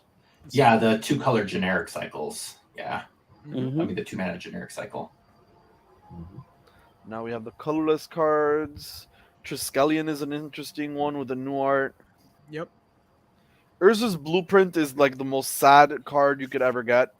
With the way ridiculous. colorless Rare. card draw has gone nowadays. If you thought Shivan Dragon was a bad rare to pull, Yeah. this Blueprint's got something to say about that.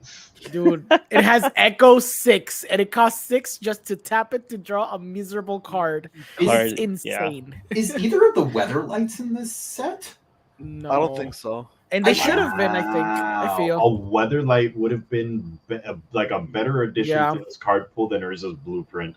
Yep. Right, That like is even true. the OG weather light would have been Yeah. not bad. Yeah. Mm-hmm. Helm of Awakening with another reprint. It's been That's good. printed. It's been printed consecutively. That's the word I'm looking for. Yeah. Consecutively in the list for a long time, and it's already like $2, $3. Mhm. Good pull. Yeah. Cryptic Gateway, that's pretty cool. Yeah. Yeah. And Crawl Space. I like that they're both getting printed All here. space. They're, Yeah. They're just Mhm. really fun cards to have around. Mhm. Yes. We have the double spell. Well, the only you can choose one, but the double-sided double spell cards. Now we're And on now the we have the gold multicolored cards. slots. Yeah. It's a swamp So that's an interesting art for Solkanar. Zyra Arian is also interesting. Mhm. They printed that. Zer the Enchanter is a good one. Good one. Rada Air to Rada. Keld. Mm-hmm. I Absorb love is that cool. Arcades art, by the way. Yeah. Yes. Excellent. I like how it does have like a resemblance to Nicole Bolas, just kind of giving you Mhm. that like I am your brother kind of deal. Actually, Yeah. that is a really cool Arcades art. I know a couple players who have Arcades decks, and they'll be really happy to get their hands on that. Mhm. because You can Yeah. see like the walls around them too. Yeah. Yeah, unfortunately, isn't that the other one though? Yeah, that's like the OG one. Oh yeah, this is the OG one. Yeah, Yeah. that's the OG one. Yeah, that's the other thing that's a little disappointing. But other than mean, that, like honestly, I'm still digging it. What you could do is check with the artist and maybe check for a print of the art or a playmat of the art. Yeah. Or you just do a foil peel. True. Peel There's always Alter that. sleeves it, or there's so many routes. Exactly. Alter- There's alter so sleeves. many routes that you can go through this. The art now exists, so you can do something with it. For sure. Mm-hmm. Mhm. Yeah. I'm gonna That buy some is- singles for this set for sure. That Just is gonna the buy a few end singles. of the spoilers. Mhm. Yep. I don't know. So, guys, the question is it worth it to buy the Dominaria Remastered? No, We already did your job for you, Professor. No need to worry. No need to We worry. got No you need to covered. worry, Professor. Yeah. No, it is not. It is not worth buying this product. I give it a It's C not worth minus buying this product. No. at best. What do you I'd be mean? super It has excited the if it blueprint.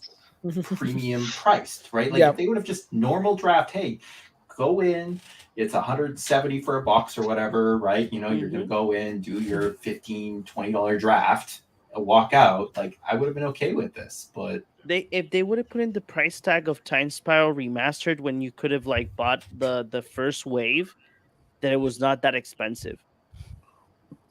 Because the first wave of Time Spiral Remastered, I remember I got my box for like 170 if I'm not I think. mistaken. I mean, I originally when they announced this in Amazon, it was 160 a box.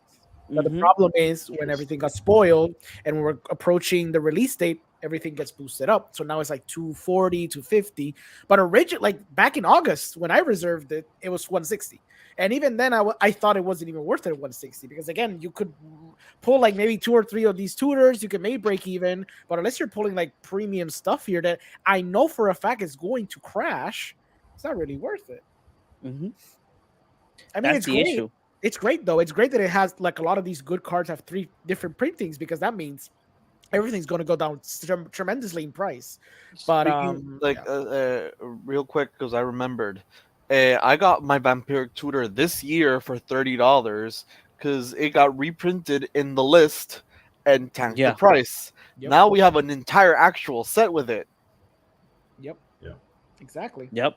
Which is good. Oh, I mean, I'm that's even great. gonna feel That's bad about great. getting it for $30, but let's go. Affordable Vampiric Tutors. Yes. Always. It's great. Always, yes. Affordable tutors in general. But isn't Vampiric Tutor wasn't Vampiric That's the one that they've been reprinting the most. They reprinted it back in Commander the Legends 1. original Commander Legends. That's when I got it. That's when I got my version. But yeah, they made it on the list and it dropped the price again. It happened like with even Mana Drain, like this year, like Mana Drain, Force of Negation, those like dropped tremendously in price. Those were very expensive before, and now they're really cheap. Well, you know, Yes. considerably cheaper, which is great. Now Yeah, I everyone can get a remember- Mana Drain. I remember this is a sad story. So me and Carlos, I think it was in one of our local game stores, the one that we usually go to. It was the last Commander Legends box. I told him, I looked at him like, yeah, let's go 50-50. We split the booster packs and each one left to their house, right? So I was opening packs. I was getting good cards.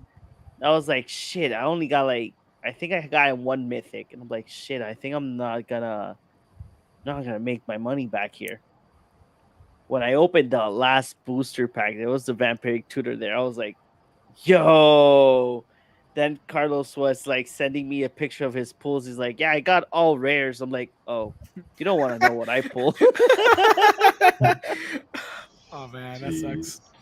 You know, it is good when you split like a box with your friends, but I think that at least the way that I used to do it with other friends of mine is that we would open like the whole booster box and we would like do like the following thing. We would put all the rares and mythics on the table, and then we would be like, okay, what are you looking for and what do you need? And then we would start at least pick a couple of the cards, and then when we have already chosen the cards that we want, then we just split the pool 50-50. I like okay, doing that. Yeah. you know, this is you don't want to pick anything else? No? Okay, so there's a total of put like 20 rare cards left. You get 10, I get 10. And then we split the uncommons and commons. That's how you do it with other friends. But you know, it would be pretty hard because, you know, imagine you pulling a Vampiric Tutor and you have to choose who is going to keep it. I mean, to be That's- fair, if everyone in the pool or more than one person in the pool wants a card, like the person who pulls it is the one who should get it at that point. If you both want the card, you know what I mean? Yeah, Yeah, I you just understand. drop a knife on the table and see what happens. That's what I like. That's the approach I would like. Yes. Yes. Oh no, there's blood on the card now. It's No, worthless. ruined it. I got the magic the secret lair like the 30th anniversary, and I split it with a friend. Yeah. And I said, and I already had a Necropotence, so he wanted the Necropotence. So since he wanted the Necropotence, the next money card is the Chromox, which I wanted. So I just took the Chromox and he took the Necro. Yeah, that's And fair. we just Yeah, kind of that's fair. divided. I remember when I split up a box of Eternal Masters with a buddy, and we opened the packs, and we weren't getting that many good pulls, and then I pulled a Force of Will foil, and I'm like, I want this, and you know I want this. This is one of the cards that I'm looking for. It's like, okay, you get to have that, but I basically take the rest of the box, and I'm like, I don't care, go ahead. And then he did, and the rest of the box was okay. But in terms of what I got, obviously, especially during those times, that card was like running $400. I got the box twice over. So I was like, just keep everything. It's fine. Just literally. Yeah. So I think that's the fairest way to kind of do it. It's to just kind of like lay everything out there and kind of like split up the stuff that you need. Yeah, when I first started drafting, the guy who got me into it, who was like kind of like the judge for the store, whenever whoever won, we did the whole, hey, you know, and then we just split prizing, right? As we would always do. He would just open it up and, you know, he taught me, right? More often than not, he would win. he'd open it up, he'd see the card he wants, which is like the expensive $30-$40 card or $50. He'd be like, there, and he like, I'll take this, and then he just hands the rest of the packs to me. As a new player, that was fantastic. But then I'd get a bunch of like playable $5-$10 cards, and he's got his $40-$50 rare that he was happy with. No, yeah. Like right now, I think that the best advice that I think that's the advice that we give every day here at Cardboard Cave is buy singles. Yeah. Just buy singles, really. Yeah. You know, Unless for some reason WotC like prices something wrong, and there's a box that has extreme value and it's like $50 for a box or something crazy like that. Sure, go ahead and buy that. But for the most part, and it's better to just buy them. Buy a whole case if it's $50. Yeah, exactly. But in any case, just buy the singles during the week of release or just the next week. Yeah. Because I always tell the guys like, okay, I'm gonna log in on Friday morning when everyone's putting the cards up in TCG price, because that's when they dip like very low initially, because everyone's putting their cards in the database. And then over on Saturday, there's also like the prices are pretty down. So those would be the best times to buy, unless you know for a fact that a card there's gonna be way too much over, like a good uncommon or a good rare or mythic that is going to drop tremendously. Then you can hold off for like a few weeks and then get it later on. But yeah, definitely singles is the way to go for this set. No, yeah. For this one is singles all the way. It's something that I told the guys, like if Force of Will gets into a good price, I'm just gonna buy a play set. Just go full. Exactly on the tutors as well. It's something that I at least I noticed for Modern Horizon 2. The fetch lands are on a great price if you're not getting them foil. So you can get your play sets for $40 or probably less, because Mars Flats is a very, very, very cheap fetch land. So I like always mention like just go get them now, because when they start creeping up again, you're gonna be like, dang it, I should have bought the fetch lands. And and especially me that I like to foil out my commanders. For Joda, the only one that I'm missing is Misty Rainforest, and Misty Rainforest foil pre-release foil is like for $26. So, yeah, it's just a way you can never have go to wrong find a buying way. lands. Yeah, exactly. Right, like the triomes, shock lands, fetch lands. Like if you see them dip down, like anytime a new player's like, hey, I actually want to buy the cards, I'd be like, just buy your lands, right? Like anything else is, but a mana base makes decks work, right? Yes. You could take the biggest jank, the weirdest, low-powered commander deck, and if you update the mana base, it drastically changes how that deck will play. Just like you take a really mana. Yeah, you can take a really strong strategy, like a really strong deck, something like Kalia the Vast, and if you go and you just do a super budget mana base on Kalia, it plays tremendously different. It's nowhere near as scary because you're not dropping Kalia on turn 3 and swinging in. You might not be doing that till turn 5 now. Exactly. Yeah, that's true. It is true. I don't know. For Dominaria Remastered, I actually remember that I had this conversation with Carlos. He was like, "Oh no, I'm gonna buy boxes." I'm like, "Nah, man. I have a feeling that this set is going to have good profit, but it's not gonna be worth it." It feels so much like what was that Masters set? Iconic Masters. Right, it feels like Iconic Masters, where you have some like really good stuff in the rare and mythic slots, and then you've got some stuff you're like, what?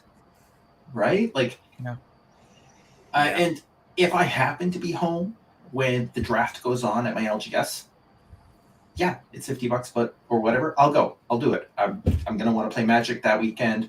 I'm gonna jump in on a Friday night, and if they have enough people that want to do it, we'll fire. And I won't be super disappointed because I went in, I had fun, I played with my friends. It sucks if I walk out with $20 of value, but the gathering is the important part. Yeah, it's the experience. Yeah, It's the Right. experience. Yeah. Right. But I know a lot of people who won't be able to do that. Right. Like I would consider myself a lucky individual. I do have the $50 that I can drop to just play. Other people are gonna be like, why? This isn't so like it reminds me of Innistrad double feature, right? Like Yeah. I went to there because I just happened to have the Friday off, and we didn't even have enough to fire. We did it as a seals event instead, just to make it work. Yeah. But nobody was interested in doing that. And But I that think it's going to be the was same. it a good experience? Because I remember that set, the professor talking about the fact that it was kind of supposed to be constructed for limited and drafting, but it didn't work like that because the way they mesh everything together was they didn't curate anything. They just put the two sets in one. It did feel that way, yeah, because Yeah. black, like red, you're dealing with blood tokens in one set, and then the other set they're just not there, right? Mhm. So you have blood token payoff, but not enough blood tokens being made. You have werewolf payoffs that change from set to set, and like it was cool looking at the black and green or black and purple cards. Like it looked really aesthetically pleasing.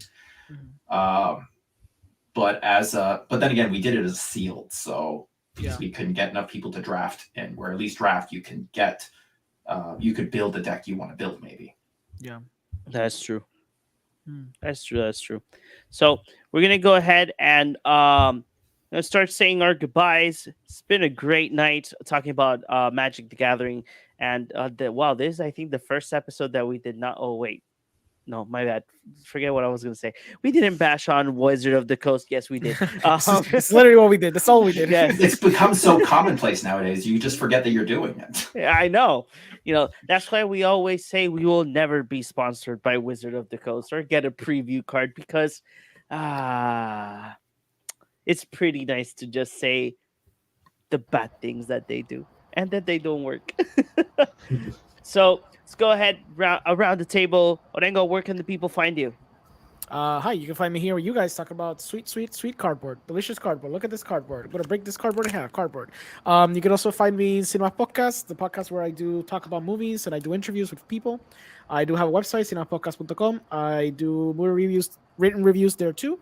And I have my podcast up in Spotify and YouTube. I have Twitter, Instagram. Just follow me everywhere there. JP, can the people find you? You can find me here, the Cardboard Cave Podcast, and hopefully in the next Commander night, I can maybe take out this new little shiny little card I have here. This little Ashnod. Oh, gross, That nasty. looks exciting. Nasty. Gross. I took just a little heads up. I took 7 turns in a row with Ashnod, and still lost. It was That's great. amazing. That's the proud. worst. Amazing. It was I am amazing. so proud. I We're pulled so a proud of Chris. you. I pulled Yeah. a Chris. Did you I just told you it feels good. just Uh, finish I- playing your 7 turns and you're like, and then you just put your stuff back in the box and say, "See you next week, guys," and just walk out. I didn't try, but I just couldn't get there. Thanks for letting Anyways. me waste your time. Yeah. Yeah. And anyways, I pulled a Chris, and now Christopher. Where can the people find you? You guys can find me like in the Cardboard Cave Podcast, just like everybody else. You can sometimes find me on my Twitch. Hopefully, I'll be doing more stuff soon. But more importantly, where can they find our wonderful guest? Yeah, Mike, I'm over at TikTok right now only, but you can find me at Cursed Looting, and that's where I'm at, just chilling out over there. And That's it was fun being here, guys. It was a good time. It's great. It's great. So I hope that Mike, I hope that we see you next collaboration playing Commander. For next week, I still haven't gotten confirmation yet, but still for next week we have at least one collaborator confirmed from TikTok, the MTG community, to play Commander next week with us. And probably we'll have another one. So we're going to do the same treatment that we did for our Commander fan night that we had. We had one of them couldn't make it, but we had one of our fans play with us, and we just switched up. One of us, I think it was right on that night. We Whoever switched one got out. Exactly. One of us got out. And we're going to do the same thing next week. If we do get both collaborators, we're going to go ahead and have a nice talk about Magic. talk about Rule Zero and play some Commander. Because we want to, we want people that make content on TikTok to be, represented as well in other social medias, like us, because we're basically, yeah, we are basically everywhere. So just for me, you guys can find me here at the Cardboard Cave Podcast. Follow our social media. Just go to the link tree, and all of our social media is there available, especially all of our popular audio platforms for our podcast. Just click it, and you can listen to it while you're doing building a commander or driving or just hanging out at the gym. I don't know, whatever one you're doing, you can just pop in your headphones and listen to our podcast as well. You can find me at realinfilms.com. I do mostly the same thing as Orengo. I do movie reviews. I still don't do full content, but I do podcast subtitles required, up, left, right, and in between other shows that I do. But especially I do content full here. For next year, we have a lot of amazing things as well. Like we always mention, we have to say, how about you want to spice up your commander or your deck? Go to altersleeves.com/cardboard cave or use our promo code to get 5% off your order, and that will be supporting us as well. And as well, if you want to grab our merch. Our merch, we have different shirts. We have funny Magic the Gathering shirts. Just go ahead and grab your shirt, and you will be supporting us as well. There's a lot of new content coming in on YouTube that it's already in post production. We're about to finish it to throw it in YouTube. Plus, we have the shorts. Shorts are doing amazing as well, and today we can fully gracefully announce, obviously, if you're watching the TikTok live, you know what we're about to say. We have made it to the 1,000 follower goal, and it's been how Ooh, much thank you. hard, 2-3 months. Yeah, it's been um yeah. it's on TikTok. And if we were like, when we reached that 1K, we're like, no, until we don't overpass 1K, we're not gonna mention it. But we're right now at I think it's 1,010 or 1,011 followers. Thank Congratulations. you. Thank you, sir. Thank you. Thank you, everybody that are supporting our content, letting me in the platform of your choice. Next year is gonna be so interesting and so big. But hey, we will see you guys. Before that, I just want to give a Yeah. real quick shout out to my buddy Francis. When we were hanging out the other night, you were the guy who got us to 1,001 followers. So thank you Aw, so much. that's Aw. He has a great. podcast too, which like next I want to shout out his podcast next time because I forgot to I can't remember the name of the podcast right now. I know I had him like somewhere around here, but my phone isn't on me. Point is, thank you so much, Francis. You were amazing, my guy. Yes, and again, thanks, Mike, to joining us tonight. And like I mentioned before, we will see you in Commander Night. We're gonna have a nice Commander game, all of us together. So everybody Look that's forward to it. listening to us or watching us in all platforms, we will see you. Like I always say, in the next one.